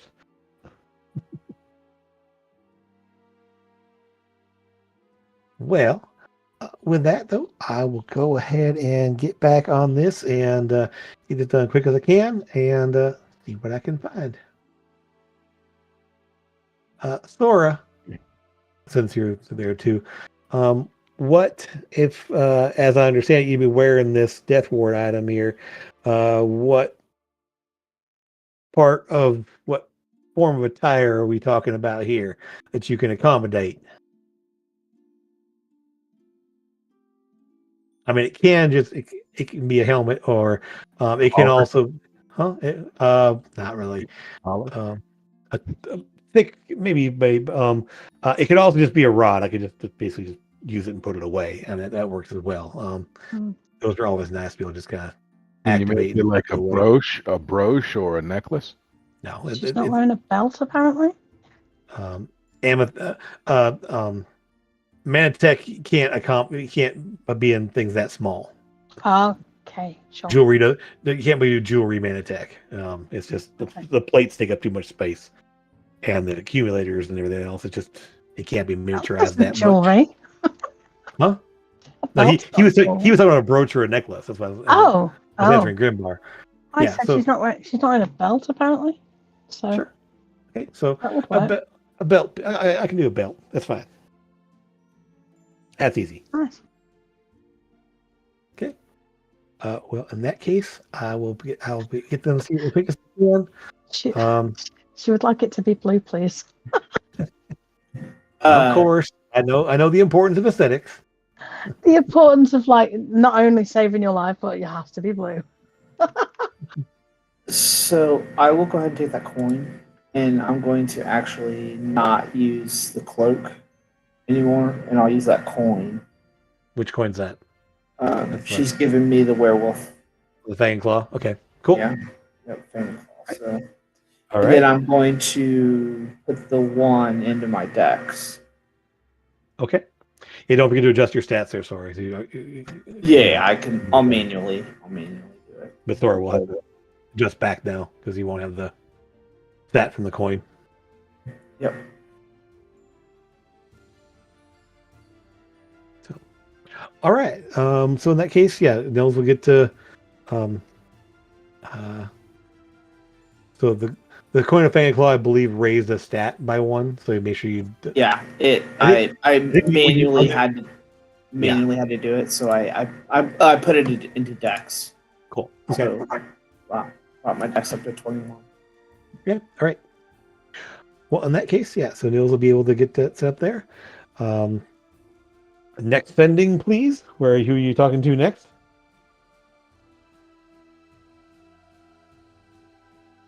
Anyone? Whoever has sending stones at this point, or the spell. I don't need a stone. I have a stone. I'm just trying to think who I want to send to. Well, at some point you need to get the airship on the move, so you wanted to. I know you still need to send that one off. I thought we were going to the airship, and then the airship is currently here, but you can't just teleport to the airship. That's not how teleport works. Oh, yeah. No, it has to be stationary. Yeah. Tell the airship to go to the necropolis because we can teleport there. Okay. The Captain closest agrees. place. He'll be there. They'll be there within a day. And Did Nils give us any kind of time frame on the things that he was going to? he says as soon as he can. So a day, hopefully a day. Okay, only sending it to the ship, isn't he? Yeah. Amazing. So essentially, you have a day to finish up your leveling, and anything else you want to accomplish here, and then you'll be able to teleport to Necropolis and join up with the ship. But is there anything else we want to do here while you have the time? Yeah. I would like to take some time away from the group and go and have a quiet cry to myself away from everybody else. Sure After thing. putting on a brave face for Sora, and just maybe having a chat with Elia and having a bit of a breakdown, and then compose myself and go back to the group with all smiles course. and stuff. Of course. Yep. I mean, Elia's worried sick at this point because now you're talking about fighting liches and instant death stuff and Only like one, only one lich. things like liches. I'll just say that. And the scary thing is we get the item of death ward for Sora, but it's not going to help any of the rest of us if she's got to sit on us. Instead, Sora just got picked on because she was up close and personal. The rest of us were fortunate enough to be able to hide around corners and stuff. But had we been braver and tried to counterspell her a bit more, she probably would have targeted us more with them. Yep. So, yeah. I mean, that was the thing that you got hit with the lair action there, so that was the Avress did. But that wasn't really as scary as everything that Sora was going through. No, 15d6 if you failed your save. Yeah. So a lot of damage potentially, and if it had killed you, it would have turned you into a ghost. Nice, awesome. Wasn't that psychic though? Was that psychic? It might have been, yeah. So I am resistant to psychic as well, so I've got I've got advantage against psychic and exactly. Everything else. So yeah. Yeah, you ended up taking some damage from that, but not nearly as much as anyone else would have taken from that. So. No, I didn't take very much. The fun thing Nothing that Sora went through. You realize the Lich now knows a little more of what you guys are capable of and what you do. So next time, see. Yep. Should be a little more prepared next time. Yep. Mm-hmm. So will we. Okay.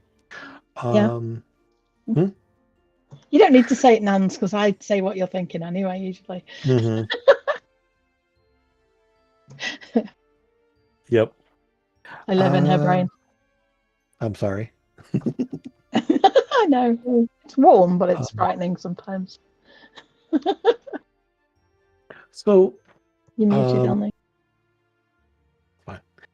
So at some point over the course of the next day or so, as you're wrapping things up there, doing it out there,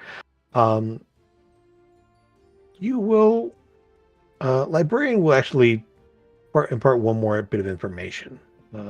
They actually went and did another flight because they were able to do so, and this time they sort of ranged in a pretty large circle essentially. And one thing that they're able to report to you is that while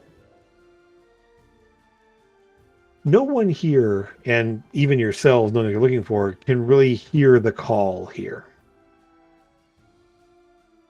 But just 20, 30 miles north-ish, they will report to you that it's very faintly able to be heard. Like, it's seems to be expanding its influence. And the space is, roughly, they flew in sort of a big circle, kind of up around Majira's, kind of a big loop up around the way there. A good 25 to 30 mile loop or so. Took the morning to do so. And upon returning, they will listening closely for it, and they were able to hear it just 30 miles or so away.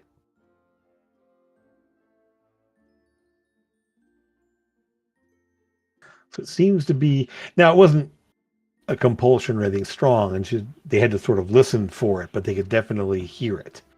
And it can't be heard here. But sorry, yes, of course you could ask a question. And the call seems to be expanding. Do we think that's where the Nexus might be? So far, the Nexus, I believe, the theory is that it might be under Aria. Yeah. Mm-hmm.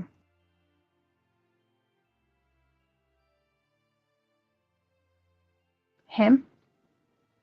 Where's him? Who, what? Bahamut? Yes, that is one of the reasons they're staying here and staying close by.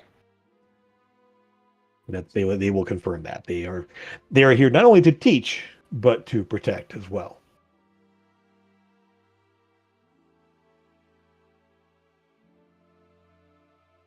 Yeah, that's part of the reason why they're staying here. You also get the impression that they actually, Sora, at some point, they will tell you that part of the reason they're also staying here is that the influence of whatever's out there is strong. And whatever can do what this has been doing, they do not want to feel, they do not want to come under this thing's influence, whatever it is. And so at some point, they will tell you, if I have to, I will take Snorlax and the child and take them farther away.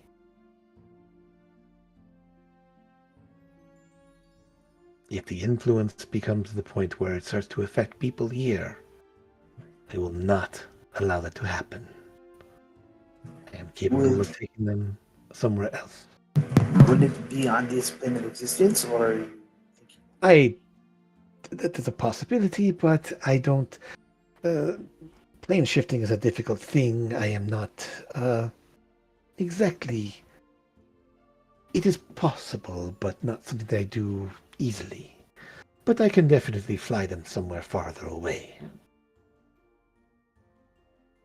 The influence seems to be widening potentially, expanding. I want to make sure that everyone, they are safe. I'm now starting to worry about those guys on the island with the giants. Oh, those are way far away. Yeah. Oh God, yeah. Yeah. Distance wise, so yeah, so just to kind of put you back over here. The influence is over here. It's not quite being able to be felt here yet, and the island's way the heck over here. Okay. Yeah, it's far away there. But based on that, people in Zincro and Guvriak are likely hearing the call at this point. Wow. Okay. Again, it's weak, but it is expanding. So that's just it. It's yeah. So anyway. Oops, where am I going? There it is. Yeah. So anything else here? Any other last minute sendings or check-ins with folks or anything else of that? Or yeah. So before you guys actually leave, as you're kind of prepping your stuff there, kind of gathering materials, gathering your stuff there, you are each delivered a very fine cloak. It is a warm cloak, as you are high up in the mountains, and it's very much a travel type cloak there, but a very finely made materials, all in sort of colors that kind of go with your. Sora, yours is blue. Yours is actually black. Oh. That just because your purple tends to be all your attires. We didn't want to actually with your purple, so sort of a black cloak there. I guess you tell me, actually to the back there, what color would you want your cloak to be, essentially? So, I mean, I have disguised self. I can make it purple. sure. I mean, yeah, obviously, but I mean, so yeah, like your attire seems to be more black than purple for the most part there, but I'm not sure. So, I like but, purple. okay. Mhm. So, so then we'll go ahead and say, so Sora, yours is blue with a white lining on the interior. And with this, yours is purple with a black lining on the interior. Lucas, what would be your color there? Kind of Fluorescent pink. the probably not. No. I mean, Grey red is the colour. gray color. Yeah. Maybe with a red lining or something. I have okay. Cool. Yeah, flashy lining, yeah. Okay. And F, how about you? I'm not sure what kind of colors you go for to the. It would, yeah, it's kind of like dark greens. Sure. Yeah, like dark greens, like with little bits of like leathery brown type of stuff. Just very neutral. Grim, how about you?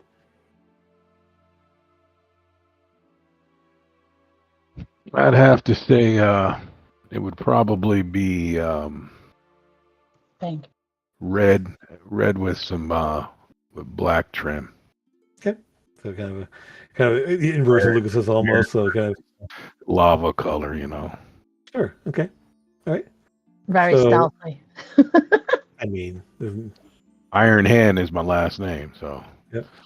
So, it will also each since the cloak clasp on them is all actually a an emblem very similar to what you see above the sign here. It's kind of this little star, this kind of curved star motif, just like it's at the top of here, just right above the gates there.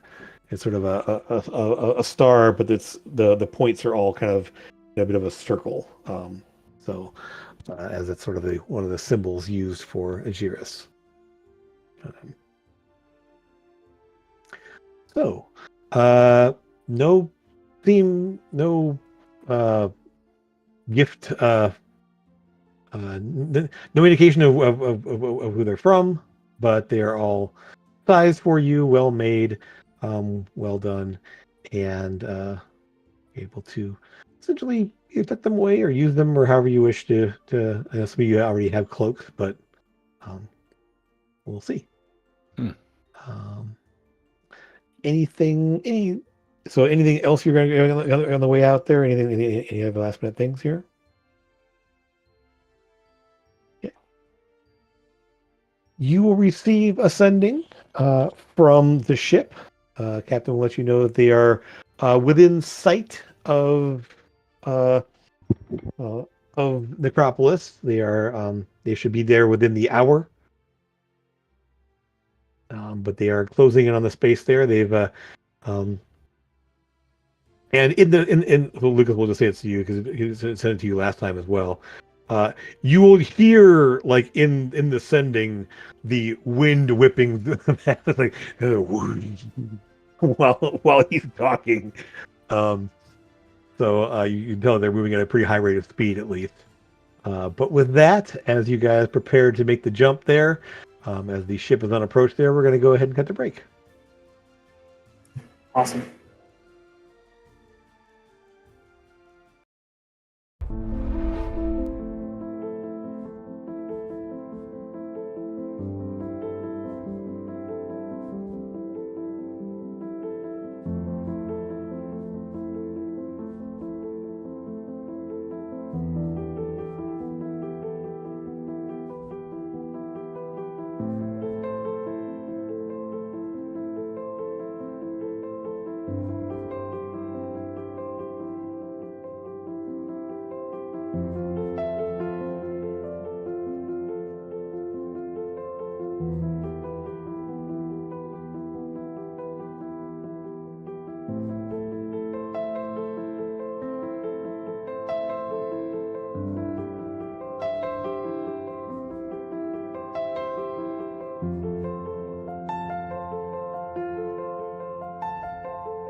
And welcome back.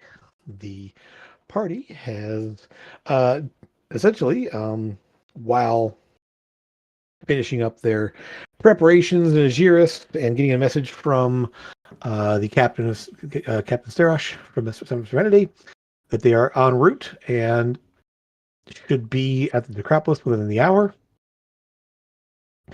The party will Lucas gathers the group together and teleports to Necropolis, having an item from the entrance area there, and you're able to appear at the platform right over on the side here. And as you do, you quickly look around, and at least one of you will spot, those of you with the highest passive perceptions will spot the ship sort of moving at a breakneck pace. And it's pretty much at a dive. Like it is coming, like it is almost in a free fall situation, like down toward there.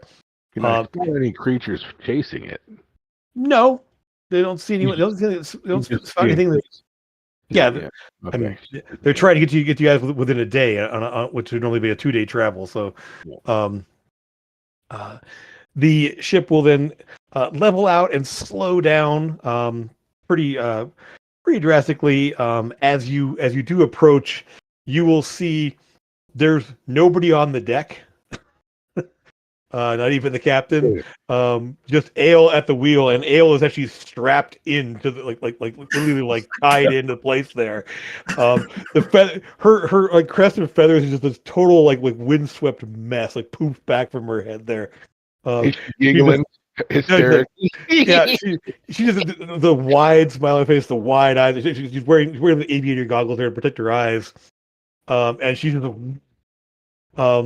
the ship kind of levels out there, and within, I mean, as the ship is starting to kind of like glide up toward you, you'll see the captain come out on deck there. He kind of like sidesteps a couple of times and steadies himself on the stairwell, and then moves over to the deck of the ship there to bring you guys on board. We hired the crazy lady. He's kind of like. You can see he's not like looking sick. He's just looking like a little woozy. Welcome aboard. It's been a while since I've seen you, so please come on over. Lay out the gangplank there and kind of shift the ship to where you can hop on there, and you guys get on board. He looks up at Ale like. You need a rest? Not just yet. I'm okay for right now. I don't think I can sleep right now if I wanted to. So I'll just give me a little time. I'll check back with you in an hour or so. You're like, we don't need to go that fast, I don't think. So got it. And so the ship will just kind of just straight up turn. Are we heading back to the peak? Yes. Back to the peaks. Very good. This will be a little. I thought we were heading to the entrance to the Emerald. Oh, I thought we were going to cleanse the peak first because we absolutely know where that one is, and then we have to go find the Emerald one. I thought was the. Yeah. So the Emerald would be. The entrance here would be down here. So if you look on, it's basically, it'll be like a day and a half at normal paces back to Thunder Peak, and it'll be 2 days to get down to the Whiteface Mountain. So it'd be 3, 4, 5 days round trip if we go to Thunder Peak first, then down to Emerald. And however long it takes us to So find it'll be a day and a half to get down to there, and then another roughly.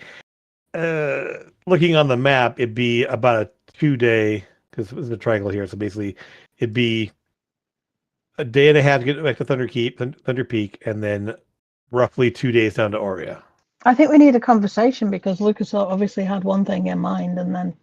Yeah, I was on the same page Lucas was. I thought. Oh, okay. We think we need one of the circles to get to the Nexus. And Binners want that one. The Thunder Peak's already secure. Okay. Otherwise, we're gonna have to go down to the Emerald one and secure it somehow. Right. Well, we've got to do that anyway, haven't we? No, we can destroy we're going to the go down circle there and destroy the thing. Or uncorrupt it. Take it off. But if we take the corruption, if we cure it, it doesn't go to the other places. It doesn't go down to the Nexus. Break the connection to the Nexus, yeah. Break the connection to it. It just gives us another portal to the other side of the mountains. I mean, to the far. Because now we've got one way down, or one way up, one way down. Yeah. Right now, in you the mountain cleanse ranges. the one up here. This is the Yeah. the Violet Throne, and you know that one Yes. is roughly a day's hike Right. through the Underdark to the Acropolis. And then the one under this one down here is the Emerald, right? Yes. Yeah, you think between the A and the U. Yeah, that's Yeah. This So- one is the one. This is the one we the one you destroyed. Destroyed, this is the yeah. one we destroyed. Yeah, Yeah. that's This the is the one topaz. that's being guarded, Yep. So and so Yeah. I thought we were going to find this one. yeah, how about we go find that one and cleanse it? Yeah. Okay. Yeah. Right. So, Captain's all right. Then we're heading to the and Lucas, you'll be able to go in, check in with the navigator and the maps, and kind of point out where that is, because you basically sat down there with librarian, got that location pretty well squared away, and kind of be right around here. One sec here, one moment. Let's pull something. I need to switch up something real fast. Where are we? Okay, I'm also switching up one more thing over here. Is that...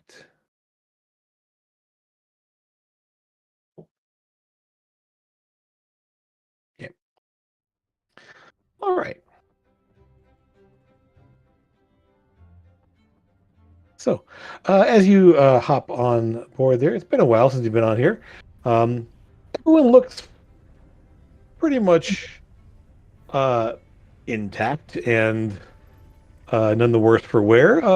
There's a little bit of scuffs, and on the deck of the ship, you can see obviously repairs had to be made where the where the Sapphire flyers had come in and broke the rail up the front of the ship there, and you can see where you guys got pummeled by the thunder spells. And so it's been repaired. It's not been.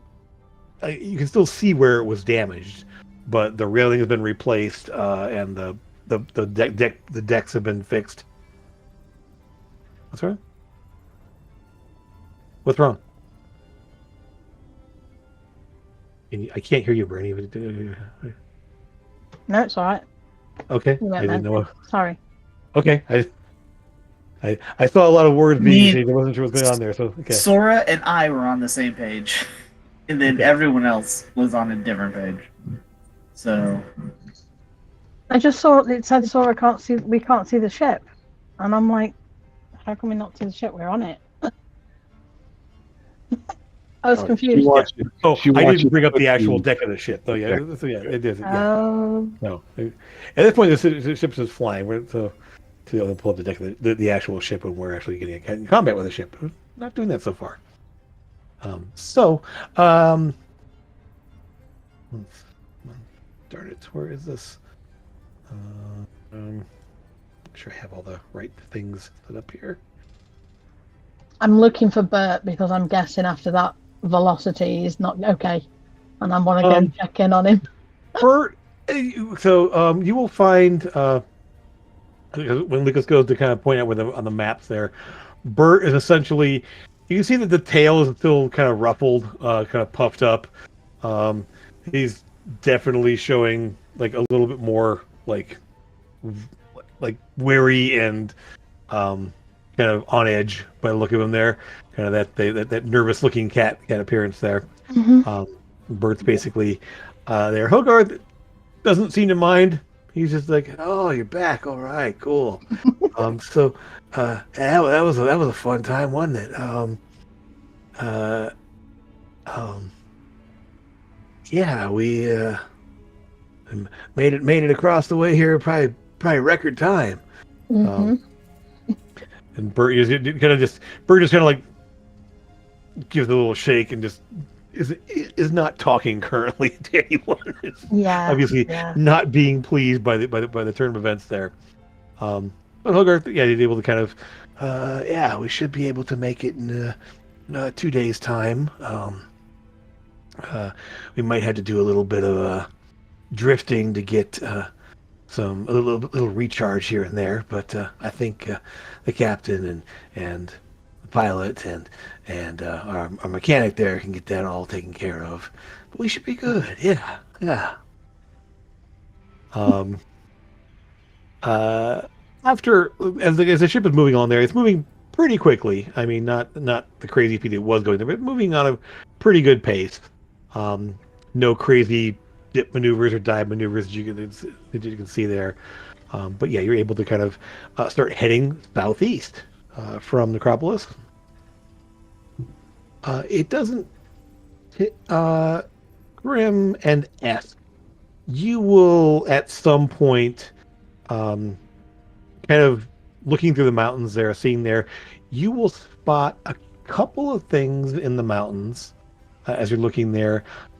Signs of some caves that have some smoke coming out of them. Like just a little plumes of smoke or something else. And at some point near one of them, you will actually see some drakes kind of flying around one of those mountaintop caves. What color? Appear to be sort of the grayish color, kind of the neutral kind of drakes. The normal. Yeah. And you will, as you get kind of closer, kind of like looking in there at them, anyone else that they're looking at them as well, they have riders, and they seem to be kind of like flying around one of those cave openings. And can I borrow your carpet?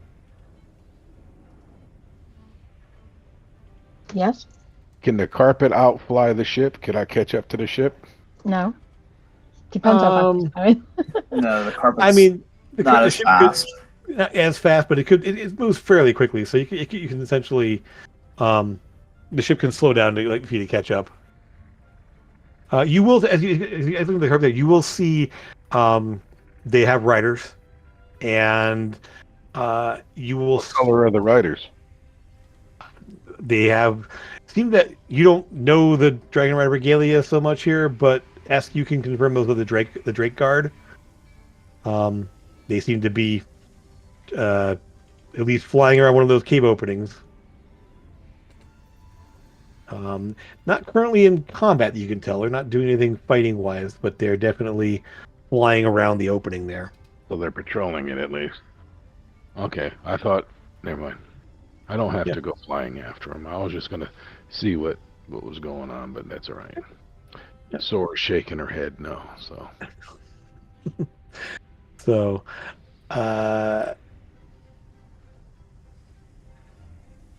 see who else do we have on here? The first day of travel, Eric, you kind of start picking out landmarks, and while you weren't able to, the last time you were flying over in this region here, you were underground, so you can't really see where you are. But kind of piecing together distances, times, travels, you realize after about late in the first day of travel, there, you definitely are flying over where you assume the Dark Grotto is beneath the ground. Kind of flying over right around here or so, heading down that way. You don't see anything on the surface to indicate what's down below there. You remember you actually traveled to the Underdark down there. You didn't travel on the surface. Are we starting to be able to see the city off in the distance? Faintly, yes. It is because Oria is a large city, and it's kind of tucked into mountainsides and valleys and everything else. That is a large, multi-tiered city. It's the largest of all the cities here.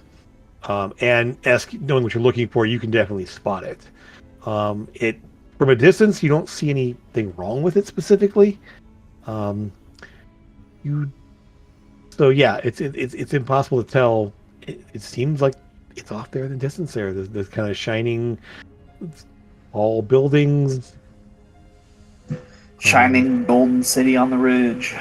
Kinda, yeah. It's not. I mean, it isn't fully gold, but there are some towers that have a gilded appearance to them, and lots of pale stone, and yeah, it's from a distance at least it seems quiet.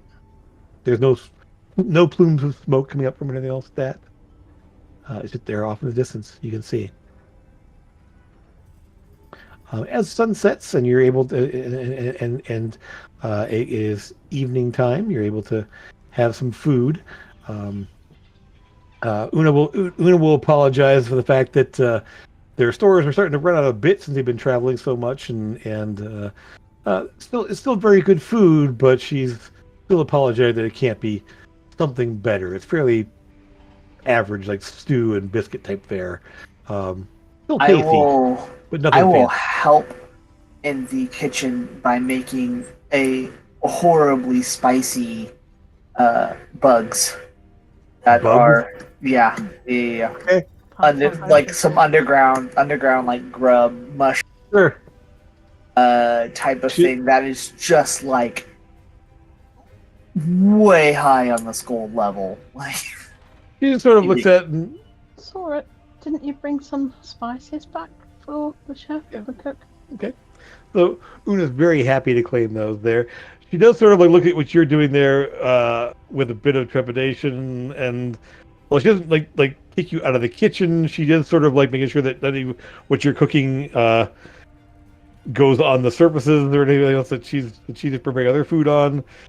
I don't think that I really want to have much of that mixing with the other foods, but feel free to make something for more of your palate. it is delicious. I promise you, if you try it once, you will love it. I have tried similar cuisine in the past, and it is not completely awful, but it was definitely acquired taste. We'll see. I will not be touching any of it. I'm sure. It's like spicy curry on like the 11th level of spicy curry. You will take note, Sora, and asking around, you will find out from Amir actually does show signs that he's been wounded. He's been healed up, but he definitely shows that he's been in a fight recently. And you'll find out that he actually did take part in the assault at Thunder Peak. There did do some fighting there, and came out reasonably okay. Like I said, no permanent injuries or anything else, but he's definitely showing some signs that he's been there. He will let you know it's like there was just waves and waves of those sapphire ones. It was just awful. The only saving grace we had was being able to keep out of their line of sight and making sure that they weren't able to target us as well. After what they did on the ship to us, the combatants were able to divide them up and keep them pinned down. Many of them were trying to use the towers and buildings, and we just kept them from being able to really put up much of a coordinated effort. It was a lot, but the captain was not pleased with me going there, but I wanted to do my part. Gathrenash and Jarzir they both stayed back there to secure their place. They were quite skilled at what they did.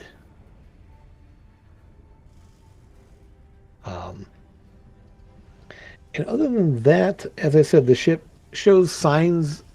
It has gone through repairs. It's going to need an actual like dry dock to fully repair it because it's hard to repair Loftwood without an actual like airship yard. But it's been repaired enough to keep it from being a problem. What am I missing here? Is a lot of stuff happening?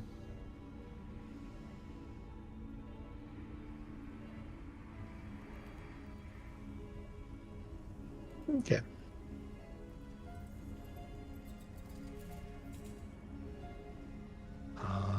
All right. So eventually, by the evening time, and after food's been served, there, Ale did go and basically pass out for a number of hours, and takes a new shift at night, sliding her goggles into place. The ship just kind of moves calmly along to the skies, as far as you can tell. As you're continuing to fly in that southeastern direction, as night falls, the city lights don't come on. As you know, the Aria, they light it up. It's lit throughout the night. And while there's a few lights here and there, you should be able to see the lights from this far away. Like it's just like at nighttime it's a brilliant city with lots of lights everywhere and lit up streets, lit up buildings, and there's only a few dots of light around the place. It looks quiet and dark. Definitely something odd.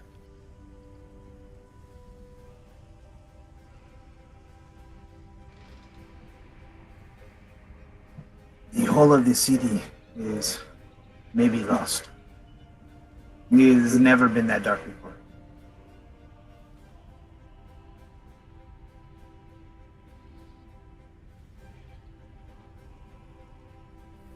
I would say to like anyone that's on the that's with me on the deck.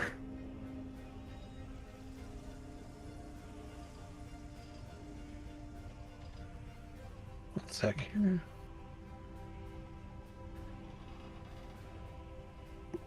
Remember the other day when I was when you said I must have something checked that you don't use? I just was clicking around and found what I had clicked. So okay. This is what I have. That's yeah, I think I don't own Planescape, but you got it from somewhere else. Okay. So I'm not sure. Okay. Don't worry about it. We'll play around with it and see. But I'm curious. I didn't want to. Yeah. I didn't want to. Not a problem. Yeah, I'm not sure which one it is, but I mean, obviously, only one of those that I don't own is Planescape. So I'll just see that maybe that's where it comes from. So, but is there anything you guys need to discuss, work out, figure out on the way here? Okay. Planning, preparation. Yeah. Just reminiscing about the city I remember, and I'm sad looking at it dark. Yeah. I'll go back and I'll start up a tactical conversation again, and this is is there anything we can do where we don't where we can be more efficient, going over, she wants me closer to her or what? Only if you take a bath. I didn't know flies could. Yeah, did you hear a buzzing? I didn't know flies could be up this high. Terrible. You are able to have so discuss what you. I mean, you fought a lot of different types of enemies at this point. In fact, at this point, as far as you can tell, you fought them all. Now, what else might be a surprise? What else might you experience in terms of power levels that you're not sure of yet? You know that the amethyst queen, well, mother, they call them queens. The amethyst mother, the mother from the violet throne. He had been calling out for and trying to get aid from one she called Eldest, and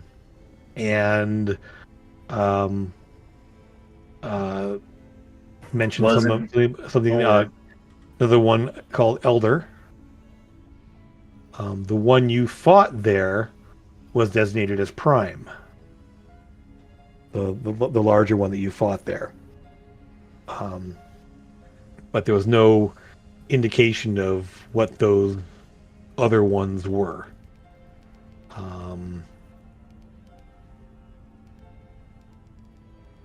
Looking back at your encounters so far, there was one emerald that you encountered that escaped.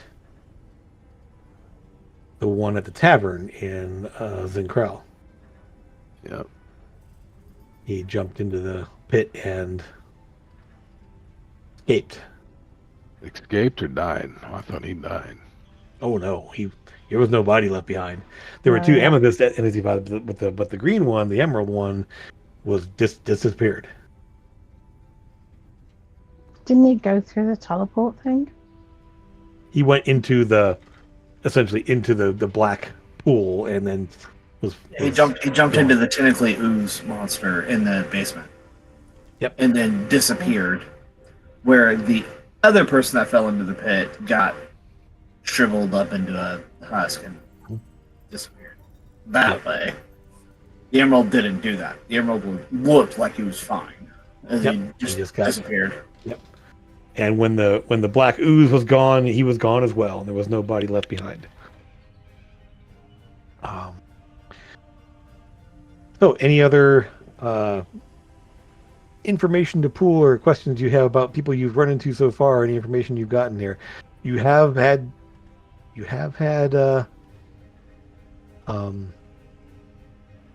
people looking at the bodies and investigated them to find out more information there as well. So, yeah, we did need to do that, didn't we? We did need to chat back and see if there's anything else that they discovered.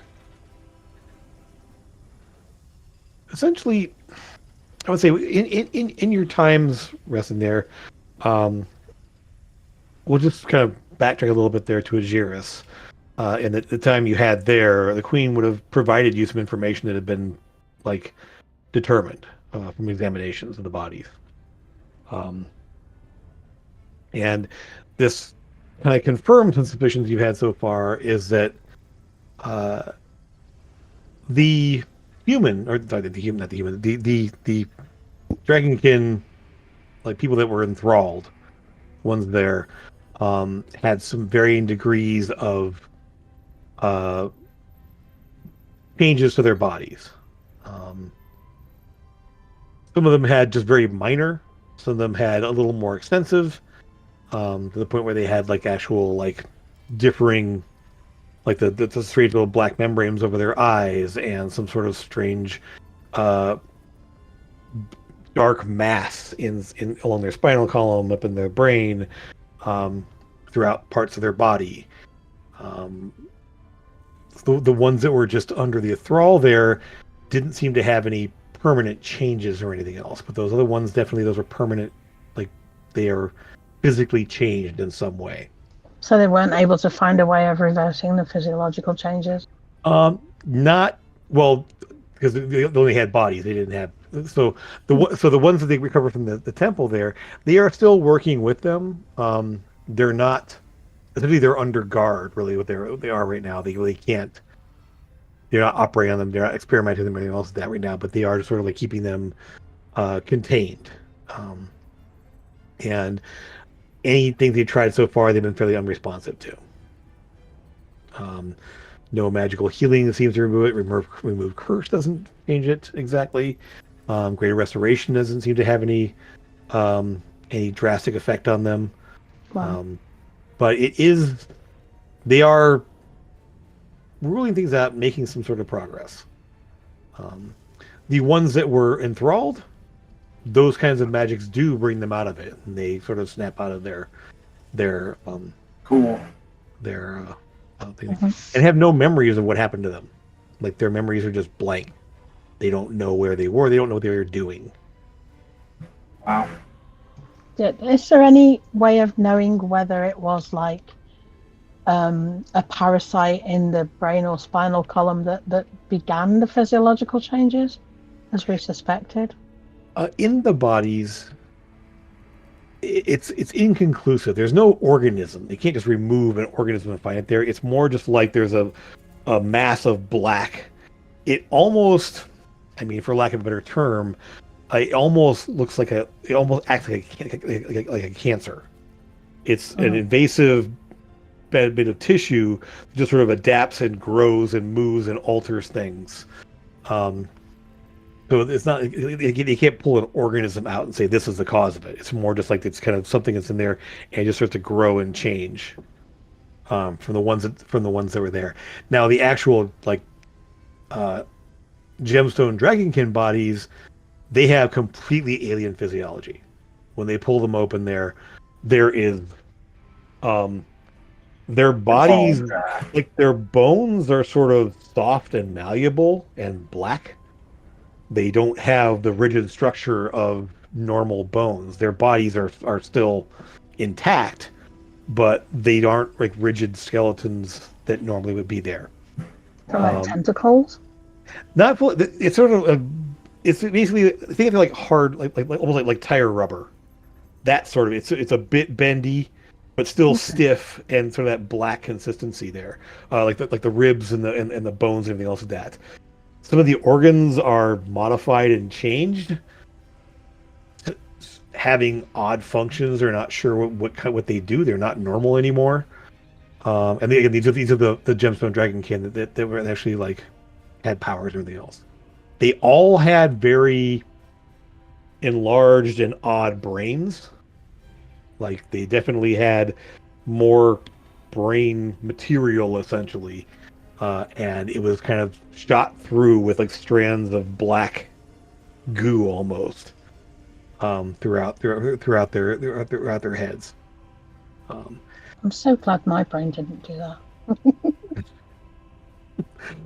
that. And as I mentioned before, someone had put this forth here. There is some. They've been asking around and finding out that these do have characteristics similar to illithids. Yeah. Not exactly. There's no like tentacles and everything else like that. They aren't showing tentacles or anything else, but it's similar, like that rubbery physiology, that weird, some of the organs and the enlarged brains. Yeah, I was wondering because we found that guy before under Drakal, and he had a parasite. I was wondering if that was what they used to start the physiological changes in the. And they think it may be similar. I mean, it might. So it's one of those things of without a full like a full autopsy of that body, comparing it to the other ones, there could be more than one type of thing. Or it might be that as it becomes more advanced there, it sort of loses its alien physiology and embeds itself and becomes part of the body itself. So in the bodies they examined, they didn't have that. So, or something totally different. It's hard to say.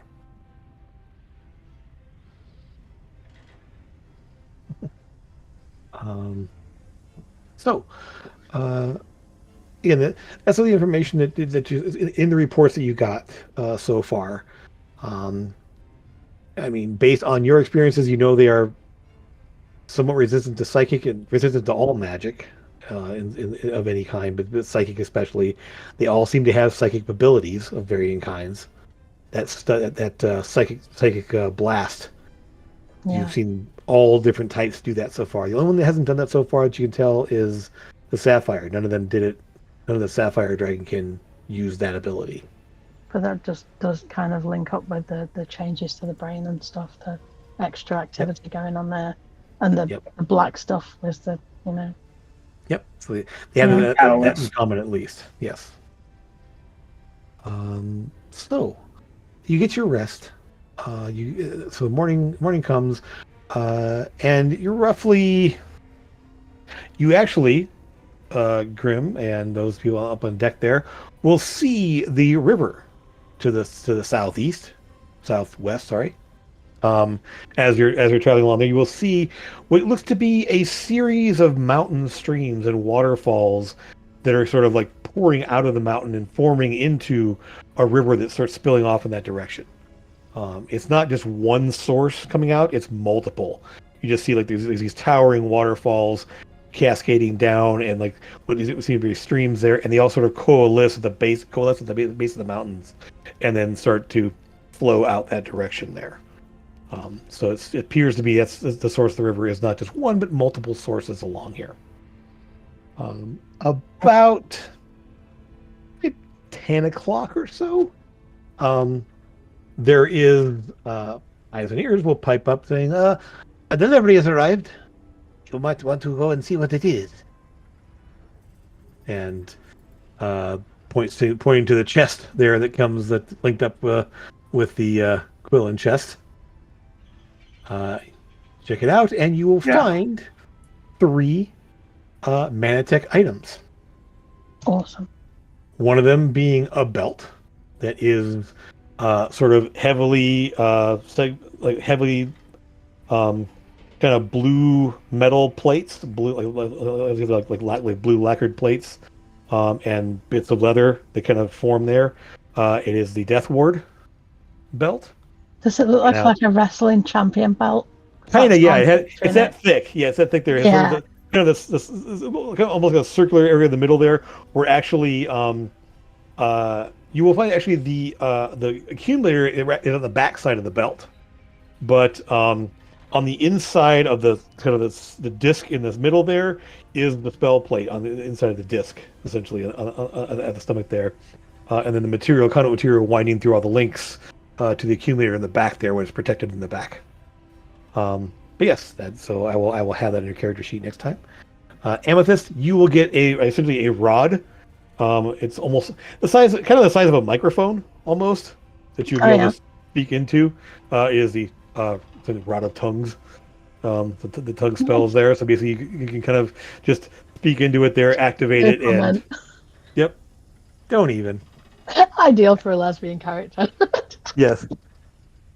And the last one is, it is what appears to be like a hat. It's kind of a odd looking, like conical hat. A little like those conical helms almost, but without the steel band. It's sort of this shaped hat there, with the spell plate kind of tucked on the inside of it there, and the accumulator on the back side of it there, and there's a little note saying, "This is for the spell seeming. It can make you and everyone around you look like someone else or something else." So you can look at the spell seeming and see that. Is that who's having that? Pretty much. Actually, it doesn't require a spell slot to use. I mean, I only have 1 Manatech item. Well, 2 actually. I have 2 Manatech items. So I mean, I'm not sure. Yeah, but you can only have up to 5 active accumulators. So yeah, so I have 2. I think I have 1. Effectively, No. I mean, anyone can use it. Grim could use it. Even so, again, it's just a matter of whoever can essentially use the spell. You can look it up and see what you want to do with it. Is the rod already made? Can I? Yes. Equip that. Yeah. No, I've not created it yet. Sorry. Oh, okay. I need to do these items here. Mm-hmm. I ran out of time here, so Manatech. I don't think I did. One sec here. We have the Death Ward belt. The seeming as bard, sorcerer, wizard. So. Yep. Lucas. Well, Grimbar can also do it. Oh, can he? Oh yeah, of course. UMD, yeah. Yep. Okay. Whatever. One of you guys can use it. I'm not jumping forward to taking it.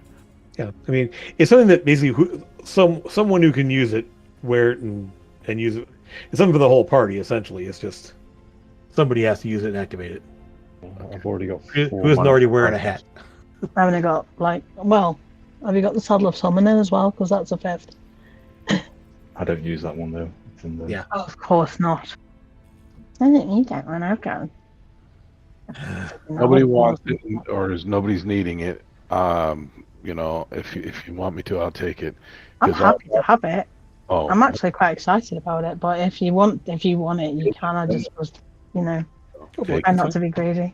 It's all yours. It's all you. Yeah, it's all you. You see something real quick here. Can you cast tongues on someone else? I think you might be able to.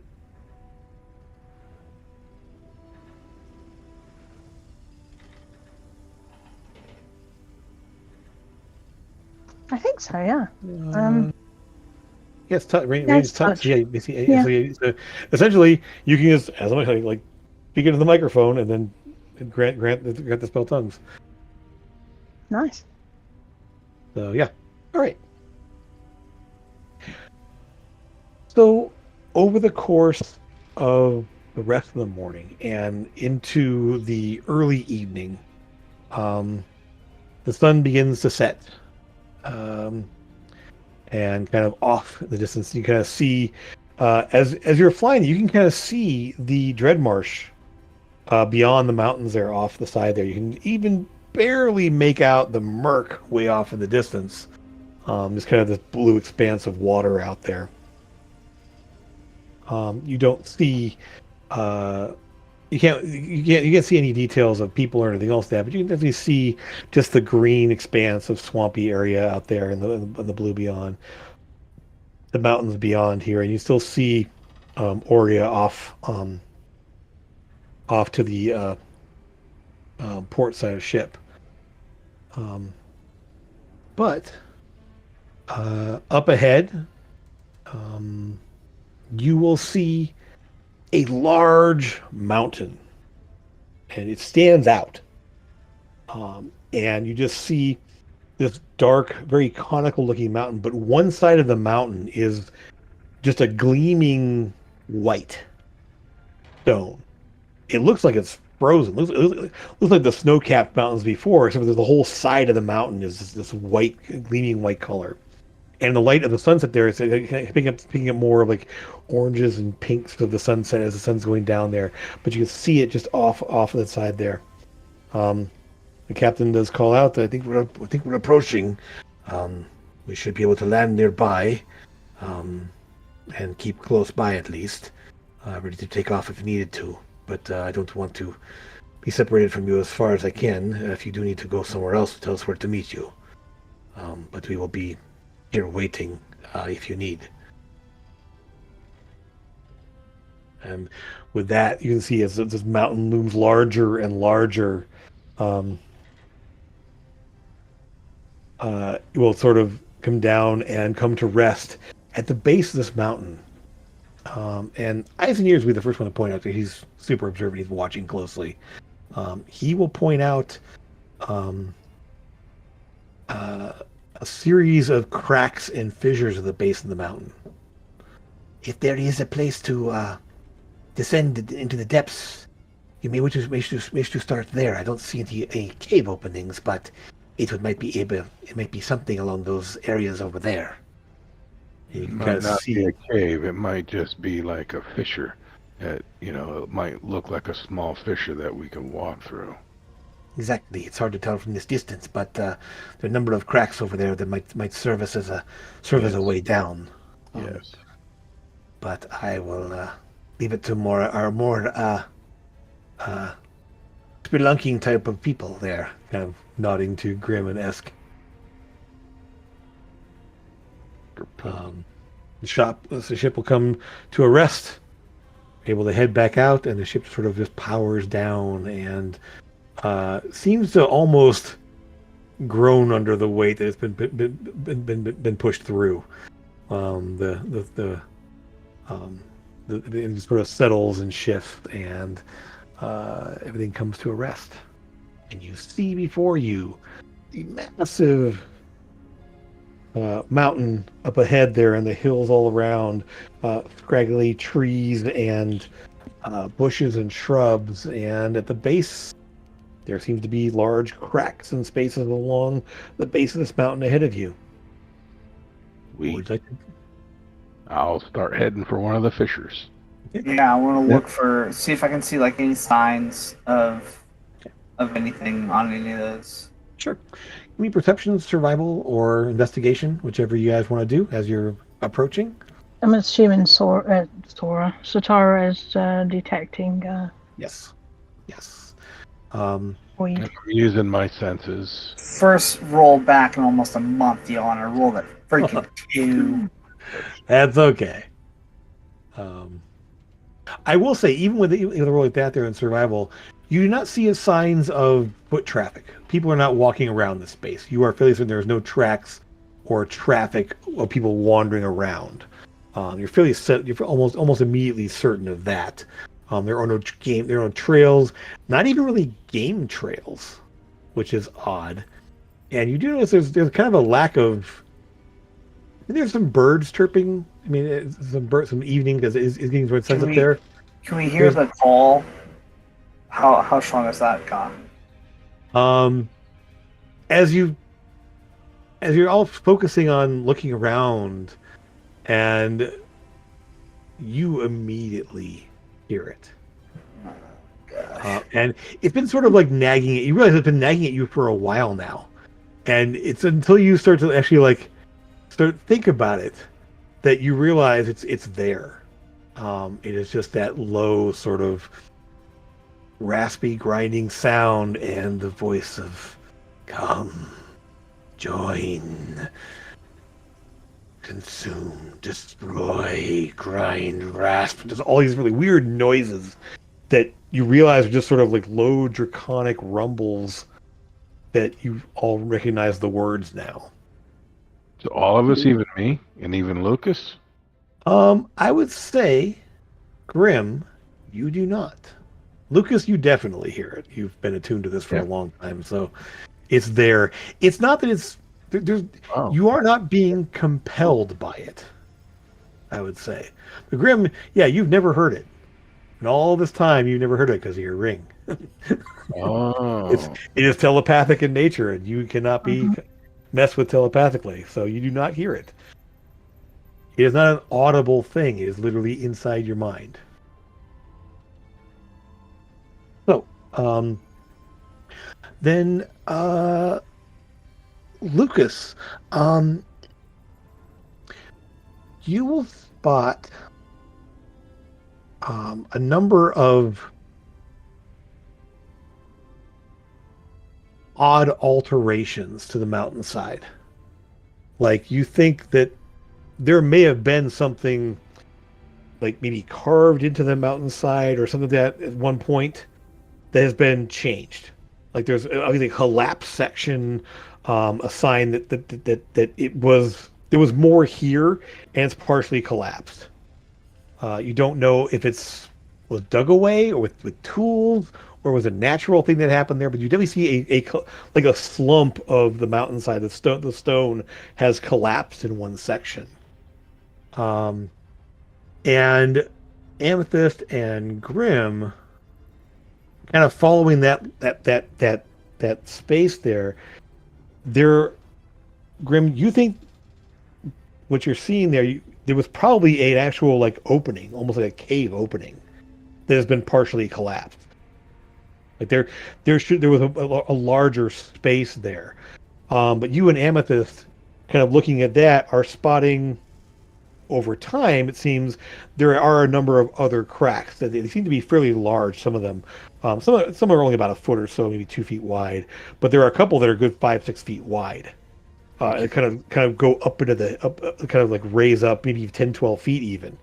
I'm gonna try an experiment, if I may. Yeah, absolutely. I'm going to ask Zora to hit the ground or hit a rock with her hammer. I don't want her to break her hammer. I'm not trying to get her to shatter anything. I want to cause the vibration, and I want to see what I can sense. Yeah. Once we get closer to the sheer cliff, that's what I'm kind of curious on. At this point, Sora, since there's no thundering, either one, it doesn't matter which one it is. It's just a hammer hitting the ground now. So there's no thunder damage anymore, so it'll just be a thud.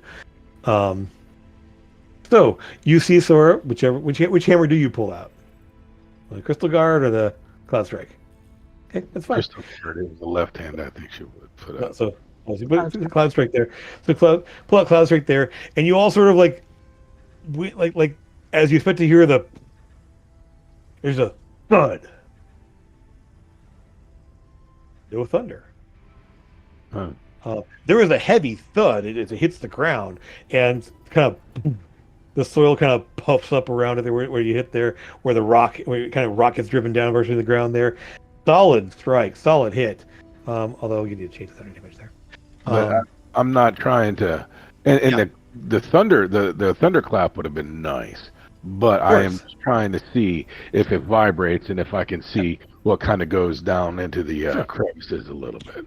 So I'll follow up on that 27 you got there. So with that, as thunder, as that thud and the vibration of the strike hits the ground, and you kind of close your eyes and focus on your tremor sense there.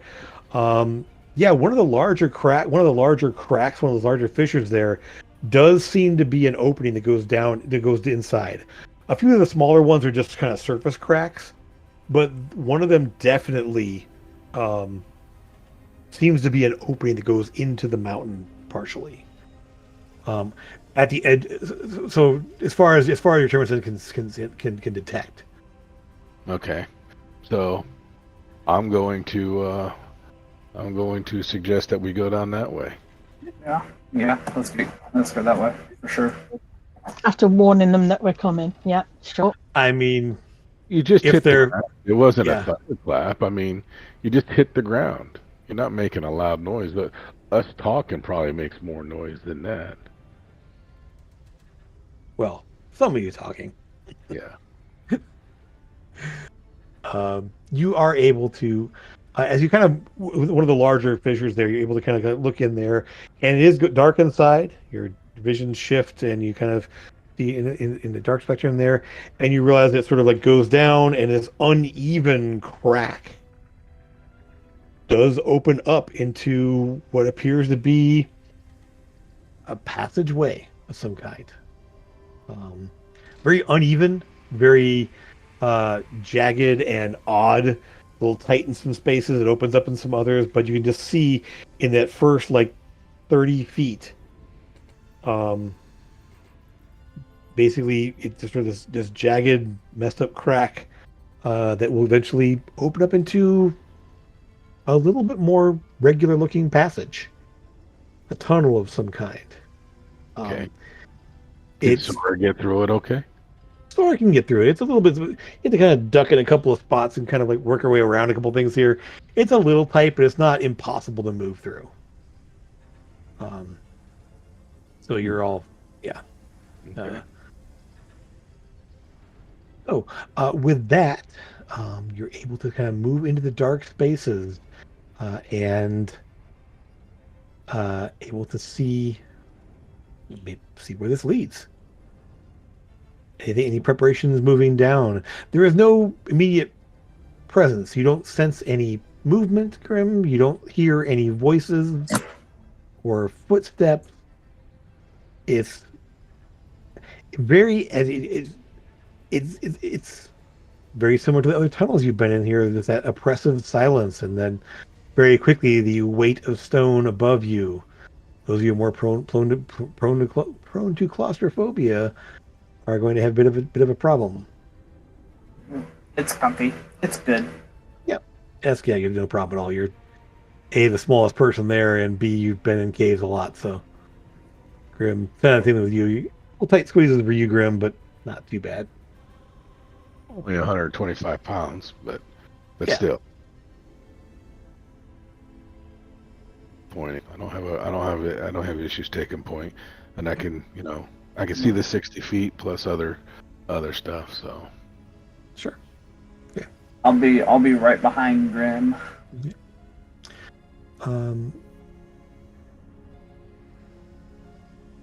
Lucas, give me an Arcana check. gonna be dragging my hand along. I will. I'll just be kind of keeping my hand on the wall. Just, Sure. just you know. You find yourself looking for the power, essentially, the site of power, to see if there's any proximity to it there, and you can feel kind of a tingle of sensation. You can't see it, you can't specifically pick out where it is. There's definitely that tingle of power that you felt in the other sites so far. You're not close yet, but it's definitely somewhere in the vicinity. Again, you don't have exact distance or range there, but you're definitely in the right spot. Satara reaching out, she's been very, very quiet. And at some point, about when the ship, as you're kind of getting ready to go in there, she will kind of, this whole area is bad. I didn't say anything because I didn't want to upset Esk. When he was talking about the city being dark. It's dark in more than one way. That whole city is just overrun. It's growing. It's strong. The whole city of Aurea? Yeah. I think it's what we expected, isn't it? Yeah, it's just, I mean, the what we felt in the basement at the tavern. Mm-hmm. Imagine that on this, and imagine that on a citywide scale. That's what I don't it's think we have to becoming. imagine it. I mean, it's becoming. It's. I can feel it. I could almost feel it from where we were on the ship. It was just. It's growing, getting stronger. And that, coupled with the call, you can definitely just all pick up on that more and more. The tunnel winds around haphazardly. Grim, if it wasn't for you and Esk, you would, with the branching passageways and odd little switchbacks, and you would be lost in no time. It's a winding mess of tunnels that are all jagged, and there's literally no there's no route, there's no trail. This is not a place that has been traveled extensively. All of the under roads and even the side passages from the under roads show signs of people moving through it and going everywhere. But this one, no, it is just complete. You are forging a trail, looks like, here.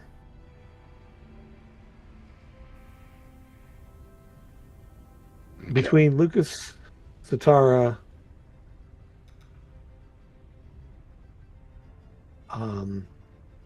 asking Grim, you're kind of picking the right directions, finding it out there.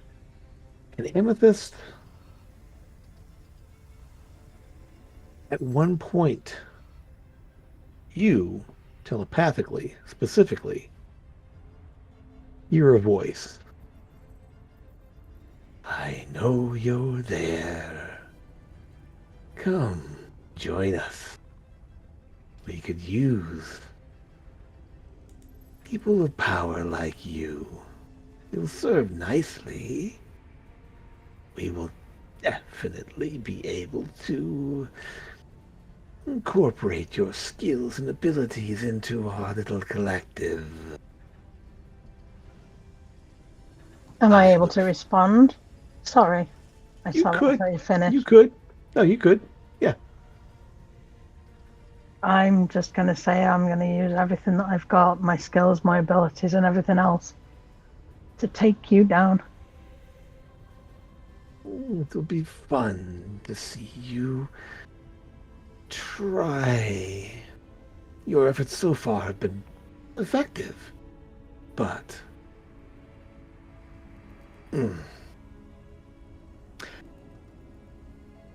you have angered. This has become personal to the one that we hear the one we serve. Pretty personal to us too. Look forward to seeing you.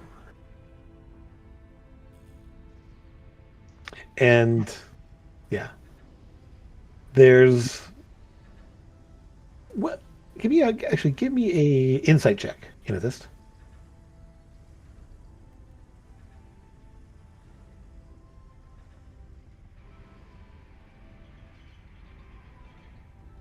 Someone? Oh, thanks. 1 second.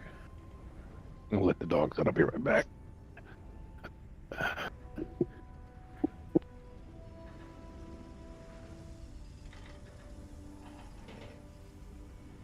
Darn it.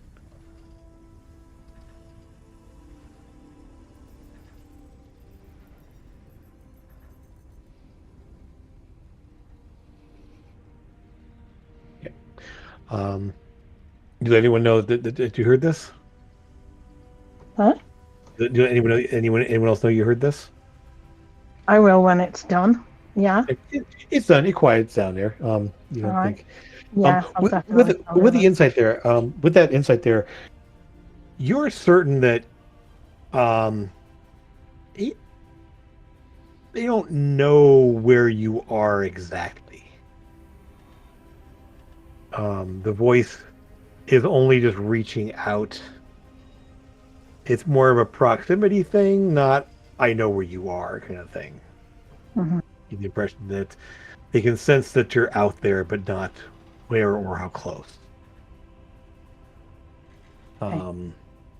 So, yeah, it's just sort of, and you realize too that you can't locate the proximity of the source either.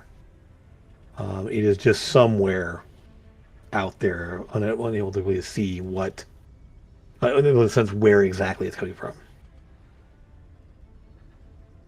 Also, a voice you have not heard. Okay. I did one. You're pretty certain. Yeah. Yes, you're down in the tunnels now, Sora. As we're traveling as well, obviously Lucas is going to inspire everybody.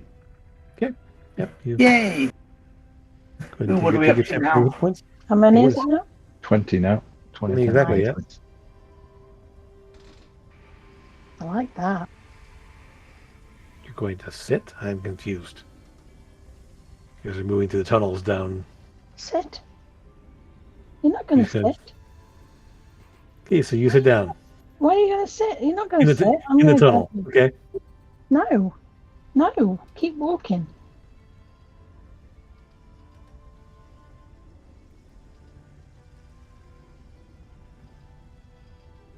With this voice in my head, with this voice, with this call, we need to go and we need to stop it from calling anybody else. There's a whole city of Dragonkin potentially being changed forever. You can think while you're walking, Sora. Face. I can just imagine the draconic version of your face making that face. If I have to use telekinetic shove every 6 seconds to push you, I will. I'll roll you if I have to. We have to keep walking. We have to keep moving.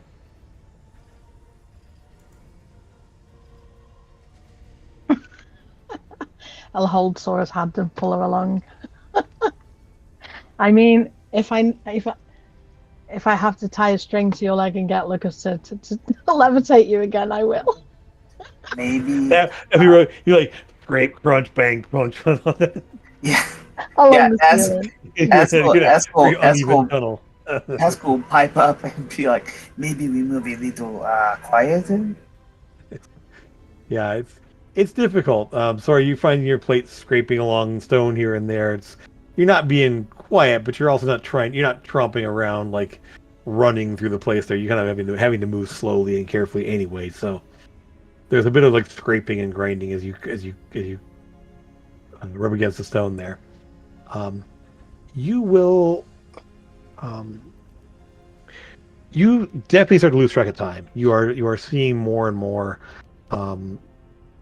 these little side branches and offshoots of passages, and having to pause to pick the right route between all your different skills and all your different abilities. You're able to kind of like reorient yourselves and keep going as the passageway goes down. And the other thing, Amethyst, you will just pick up. There's just more. Okay,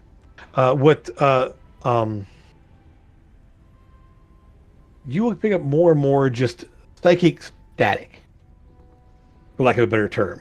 It's almost just like that white noise of just in your mind. It's just sort of this. It's almost like a steady rainfall. It's just like static on a TV. It's just this kind of crackle and hiss of just noise that you just pick up after. You're just picking up there. It's getting a little stronger as well, and you're not sure. The one thing it does is it almost drowns out the call. But none of the rest of you hear the static exactly. This is just the name of the thing here. And Grim, you hear none of this. So is this that sound that we've been hearing whenever, like grinding sound? And now we're able to understand it? So the grinding is kind of the underlying sound of the call itself. This is different. This is like literally just like TV static almost. Just that sort of like, it's just like there's something sort of suppressing the sound. It's getting stronger. It is definitely a psychic phenomenon. Mm-hmm.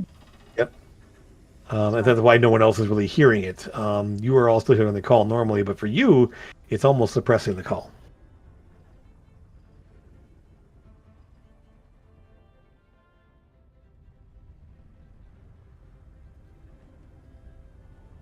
One moment.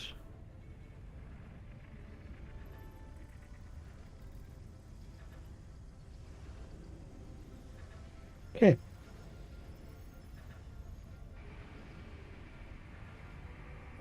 So, and Lucas, since you're focusing as well, you can definitely sense the sight of power growing stronger, and you can actually also because you're looking for it. This is definitely stronger, older, more established than all the other sites you've seen so far. Because the one at the Drake, the Amethyst Drakes, that you ran into, and it was a very minor, simple space seed there. The Violet Throne and the Dark Grotto, those were well established and strong, but this is very strong. Like there's the you can sense the power in this in this ley line in this region in this space. And it's just growing stronger as you get closer to it, to the point where you're almost able to, when you close your eyes, you can almost see it. Like it's almost this greenish glow. It's kind of almost visible to you when you close your eyes. I will obviously tell everyone that this is probably the strongest place of power they've been to. There's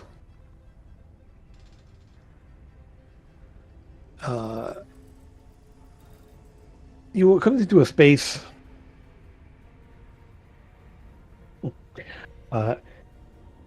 You will come into a space of what looks to be almost carved out, and Grim and Esk, since you spent time around carvings there, it's as if the entryway has been widened and reinforced by slabs of stone, but not really carved. It's more just like something took some sections of rock and shoved it aside and widened out this space.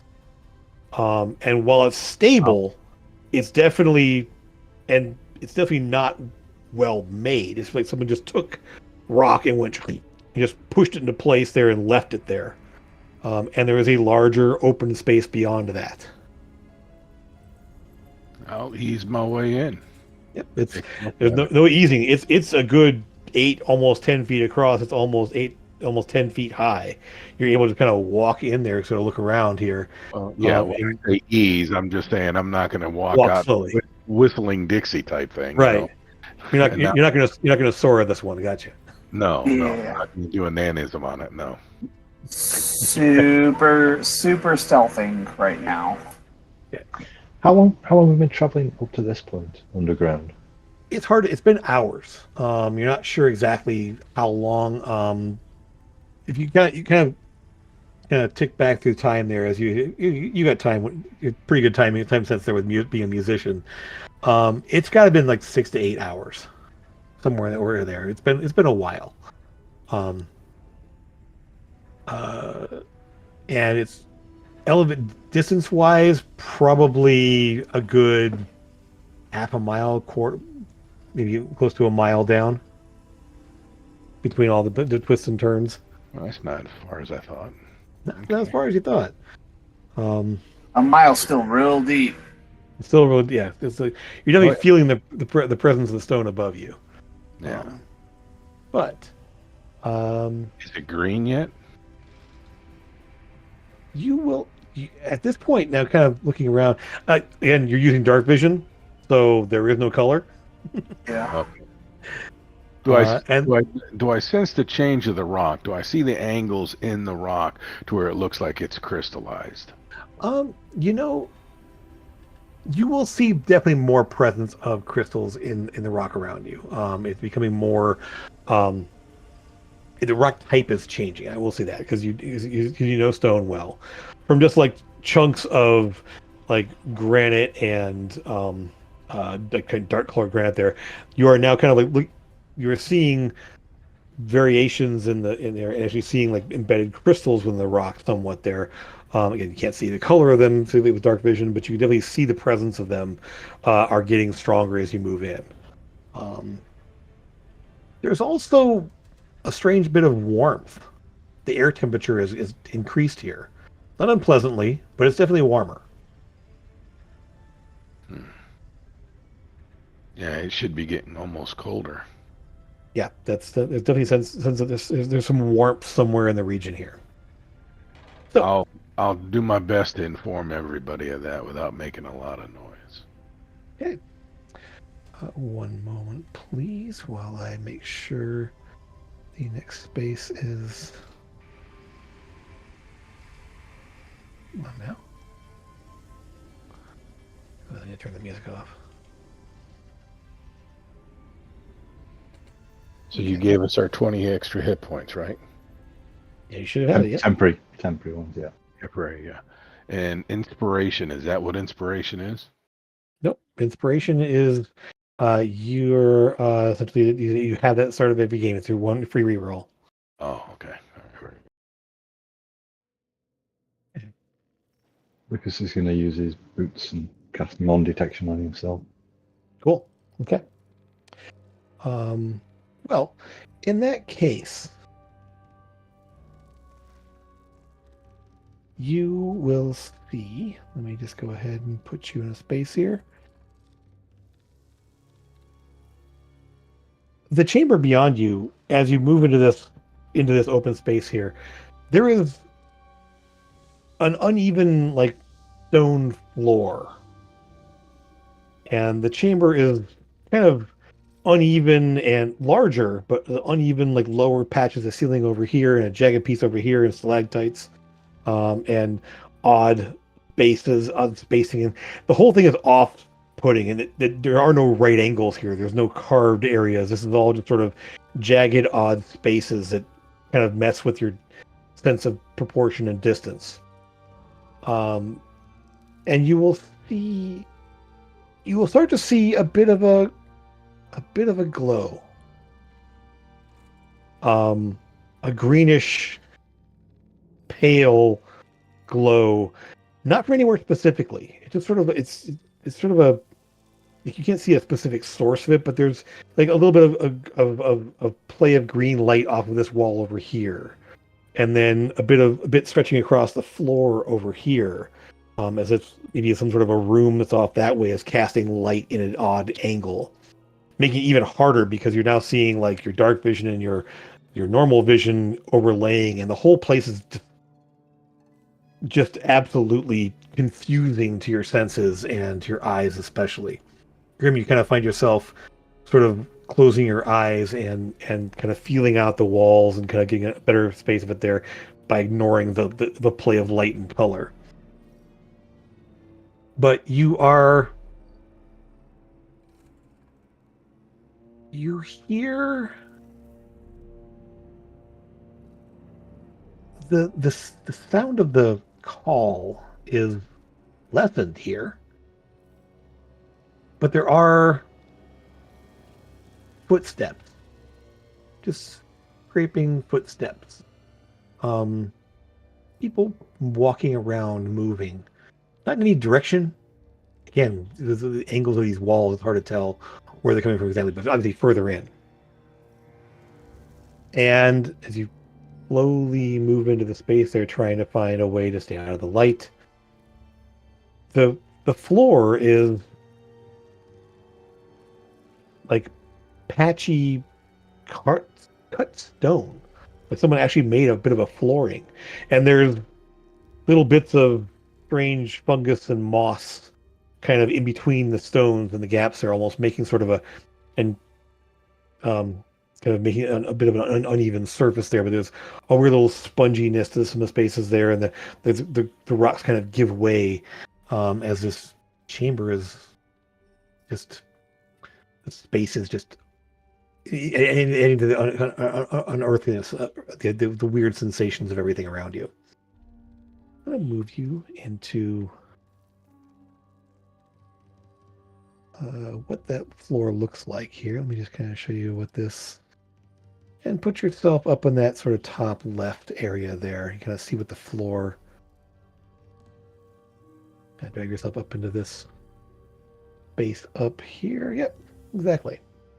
There are actual like some loose rocks and stones kind of either fallen from above there or kicked to the side, little clumps of like rocks in uneven spaces here. But the chamber is large. And as you kind of hug the wall and move into the space there, again, looking for any signs of people or life there, give me stealth checks to see how well you kind of progress in without alerting anyone. Nice.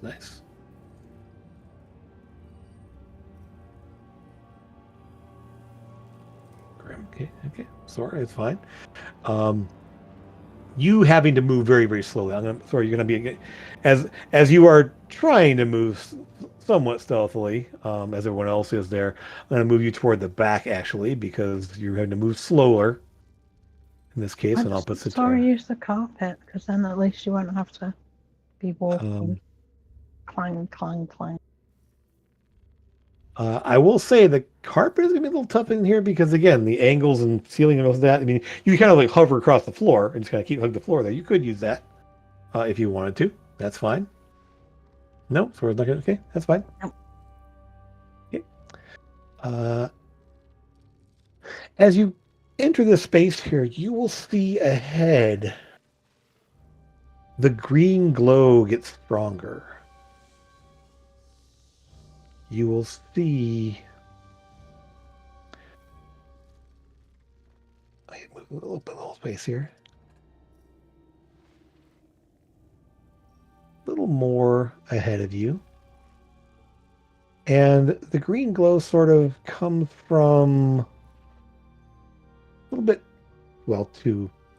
I'll show it here in a moment. Come on, why is it doing that? There you go. Go on. I'm gonna pull out my little scimitar here, ready to rock and roll.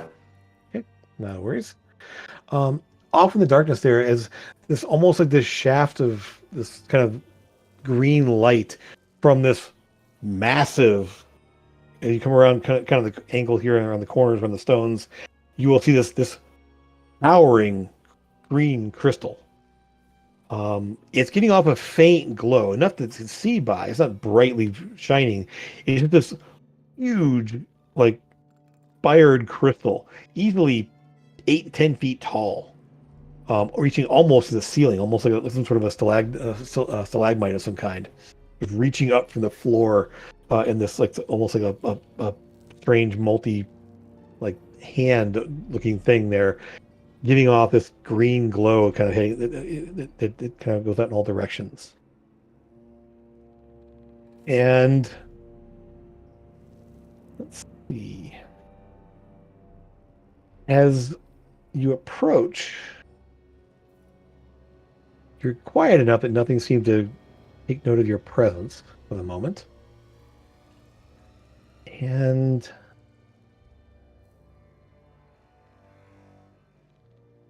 let me just maybe a little more sight there. Is this a good time for my Roll20 to crash? Definitely not. Okay, just wondered. Okay. You will see below there other green crystals and some sort of like strange columns down here, just on the edge of your vision and the edge of the glow of the green around you. But you will spot near this one, looking off to this direction over here, is a green scaled dragonkin. Doesn't seem to notice your presence for the most part there. They're sort of looking off this direction. And straight ahead, just barely visible beyond this crystal sticking out of the ground, literally, is another one. And he seems to be looking off this direction, not where you're coming from exactly. Do we want to use that item we have to change us to look like them? Sure. Just for the element of surprise. You can kind of scoot back a little bit. Okay, you scoot back a little bit. Go ahead and pull up the spell there so you can see. I will put it in here for you.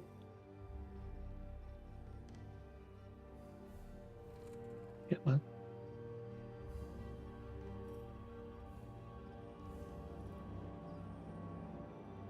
Yeah, maybe see how deep in this thing we can get, see how much we can see, and then worry about starting the party. Sure. One moment here. I just need to do... We know that they are in continual telepathic link with at least one other individual, because we know that the mother was asking for help, and I'm just thinking if they don't know that we are outsiders, they might not actually go, you know what, they're here. Okay. So right, let me pull up some things here real quick. Seeming, I will just kind of the important parts. I'll just copy and paste it in here so you guys have it. So you guys actually have it on your sheets yet. Come on now. What's on our sheets? That is the spell right there. Seeming. Seeming, not semen. Seeming, yep. So you're all still bipedal creatures. It's a temporary change as you kind of move up there. A number of creatures you can see are in a new illusionary appearance. So for a moment, you will at least... I could look like one of their dogs. You can go a foot taller and just be... Yeah. Yep. Well, I would be 4 feet tall then. Yep. Yes. Okay. So, you sort of are able, where do you want to move to? You want to move closer to the ones that are here? Want to move you move over that way? So you kind of just walk over that way. Let me just see if this person here. Okay. So, there's no way to hide across. You can kind of move across there, just kind of heading across that way. He will. Oh no. Sorry, that's you don't. You can actually put this on someone if you don't want to be disguised. That's the wrong thing. It's an intelligence check. So let's see if he actually. That's a different story. Okay. And with this, you're okay. That's fine. My spell save DC is 20. Yep. Oh, So it's okay. He doesn't seem to react to your presence.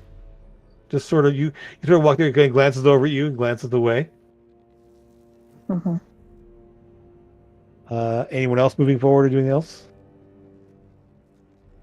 Let me show you what more what you see there. One sec. Maybe we should go like pair up because they tend to move around in twos from what I know, but maybe not. From there, you will see that there is in the middle of this space. You can almost see it. Grim, you can definitely see it from where you are right there.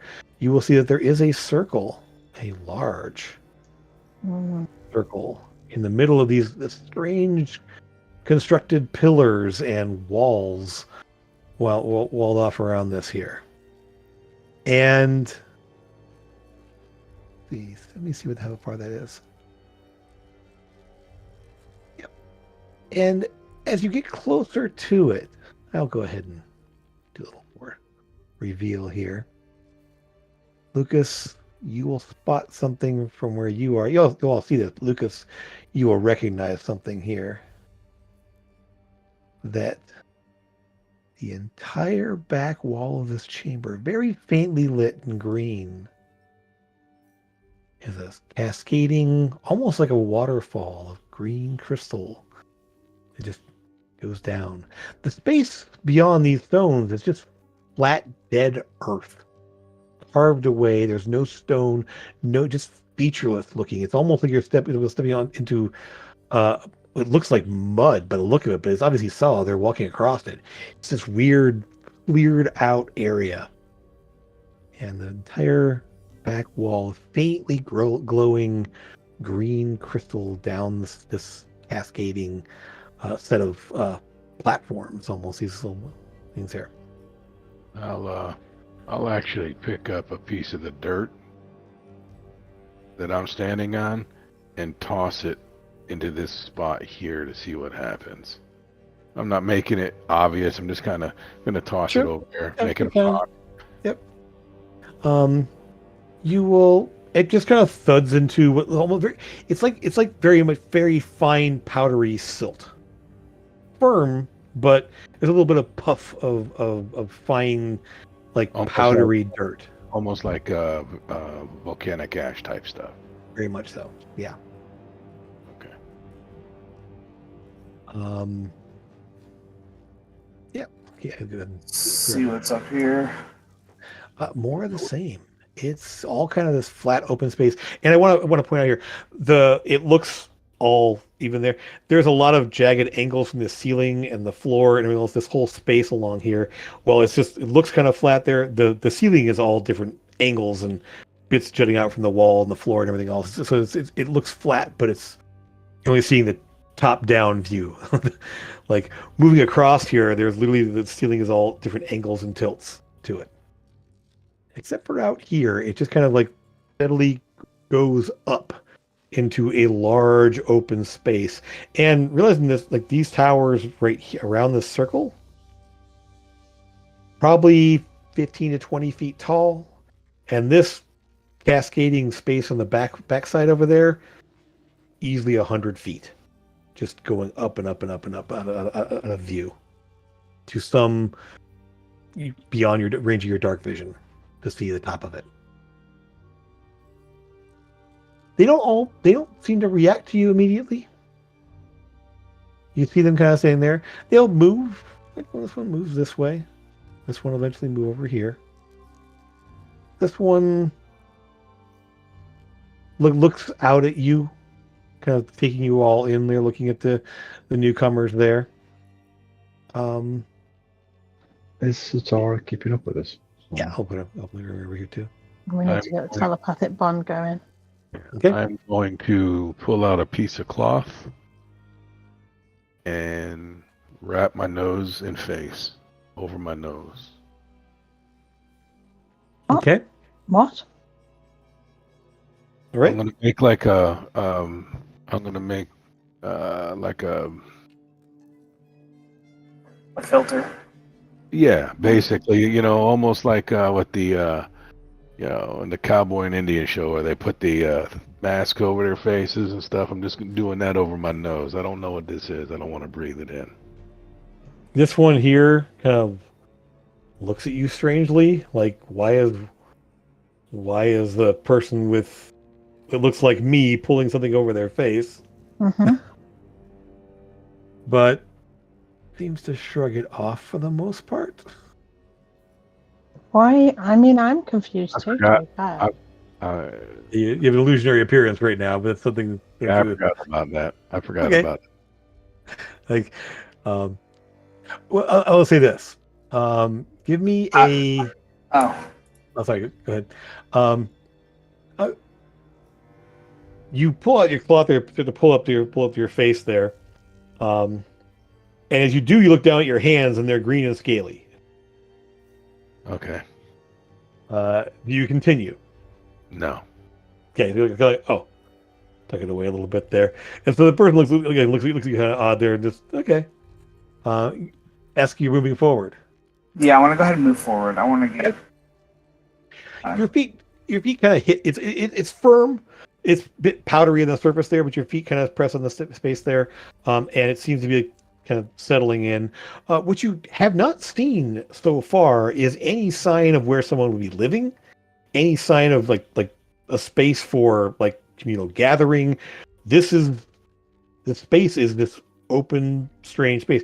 Now it goes off it goes off in the directions on either side. And some passageways go off to the left and right to various places there. But this is the place you come into, and you see this space here. Telepathic bond is going. You guys can all kind of hear each other. What we like to do. For the moment, they don't seem to be worried about your presence exactly. So I feel like they know that we are. Give me an insight check. An insight check. All of us are just. Sure, all of you. That's fine. You can all roll it. It's kind of seeing what they're doing, what the reactions are, what's happening here. I'm going to use DM Inspiration to re-roll that since we've got 7 minutes to go. With a plus 12. Yeah, you don't, remove the D4. You can't do a guidance on an insight check. There you go. 31. Oh, okay, good. All right. You all kind of get the impression that they're all kind of like looking at you, a bit confusion on their alien-looking faces. Again, the green, like spiny crystals of kind of emerald-looking crystals off the sides there of their brow. Is this guy here? Is his eyes black? He's looked at me several times. Oh no, their eyes are all black. They'll always, yeah. It's pretty much every one of these guys you've ever seen. Their eyes are black. All right, so I say we kill him. Yeah. I mean, yep. I mean, that's a consensus. All right. I will say though, Dusk and Amethyst. Mm-hmm. And Esk, you kind of read in their body language there, and while they look casual, they're also sort of moving. They're all sort of coming to face you in a way, sort of like lazily looking in your direction. You don't seem alarmed. They don't seem agitated or weird about things. Mm-hmm. Amethyst, with that insight there, can't hear what they're thinking, but between their body posture and their positioning, they know something is up. Yeah, I figured that, and I'm sure they're in communication with one another the way that we are too. It seems very similar to that. However, as you go to prepare, as you go to maneuver there is a flash, a bright flash from the circle. You see, it's like it kind of like makes you blink in there as the circle flares to life. The whole space in the middle there just like illuminates bright green. And when your eyes clear for a moment, you will see. Put them back in the middle there. You will see standing in the middle is a green dragonkin, similar to the others, but easily 12 feet tall. Massive, broad shoulders, spines of green crystal from the shoulders across the forehead, almost like a. And he looks has a very much more draconic features to him as his head is more elongated. You can see, but from between the spines on the top there, it's as if his skull is split, and there is a protruding mass of black veined brain sticking out from that split on the top there. There's just veins of dark black among all the scales across his chest and down his arms. And he just looks calmly out in your direction. Can I cast a spell? Sure can. Defensive one on the party. Okay, do some so. Okay, so essentially, you immediately as this guy appears, you cast, and it's up to you. Get everyone except one, so I'm gonna obviously leave out Amethyst because I know she's already got. Right. Okay. So I will put the fortresses on you, and we'll do that real quick here. And the voice that you actually do hear audibly. Well, I think it's time to put an end to this. And he glances over. You realize this wall is about. The wall in between these towers is only about 6 feet high. He kind of looks down at it over there. He looks over. Thank you for informing me of this development. You looked at who and said that? Over here. This one over here. And the guy sort of bows. And Grim and Lucas, you are very certain that is the one you met in the basement before. You bet that you were shooting at him and you were counterspelling him, so he is the one that you spotted when his greater invisibility dropped before there. And he just sort of nods. You're very welcome. And with that, we are going to call I was going to say, Sora and I both charged in. Yes. So with that, the first thing we'll do next time is rolling for initiative, and we will kind of go from here. We gotta finish this tonight. No, Let's just roll for initiative. Let's roll for We're initiative. all up tonight. for it, dude. Let's roll. All of us. Let's roll. I want Kara to be here, hopefully, so she can join in the initiative and everything else and be part of this as well. So, but with that, we're gonna go. I'll go ahead and make sure everyone has the fortress on them, and but we will be here next week to pick up with this confrontation, as you are up against, well, definitely a different order of Dragonkin than you've experienced so far here. You're not sure who he is or what he is exactly, but there we go. So hope you guys had fun. Hope you guys enjoyed. I know there's a lot of setup for this, but we will we will see you next time. And as always, thanks for being here. Next time, drinks are on us, and we'll see you again real soon, folks. Have fun. Bye. Bye. Right.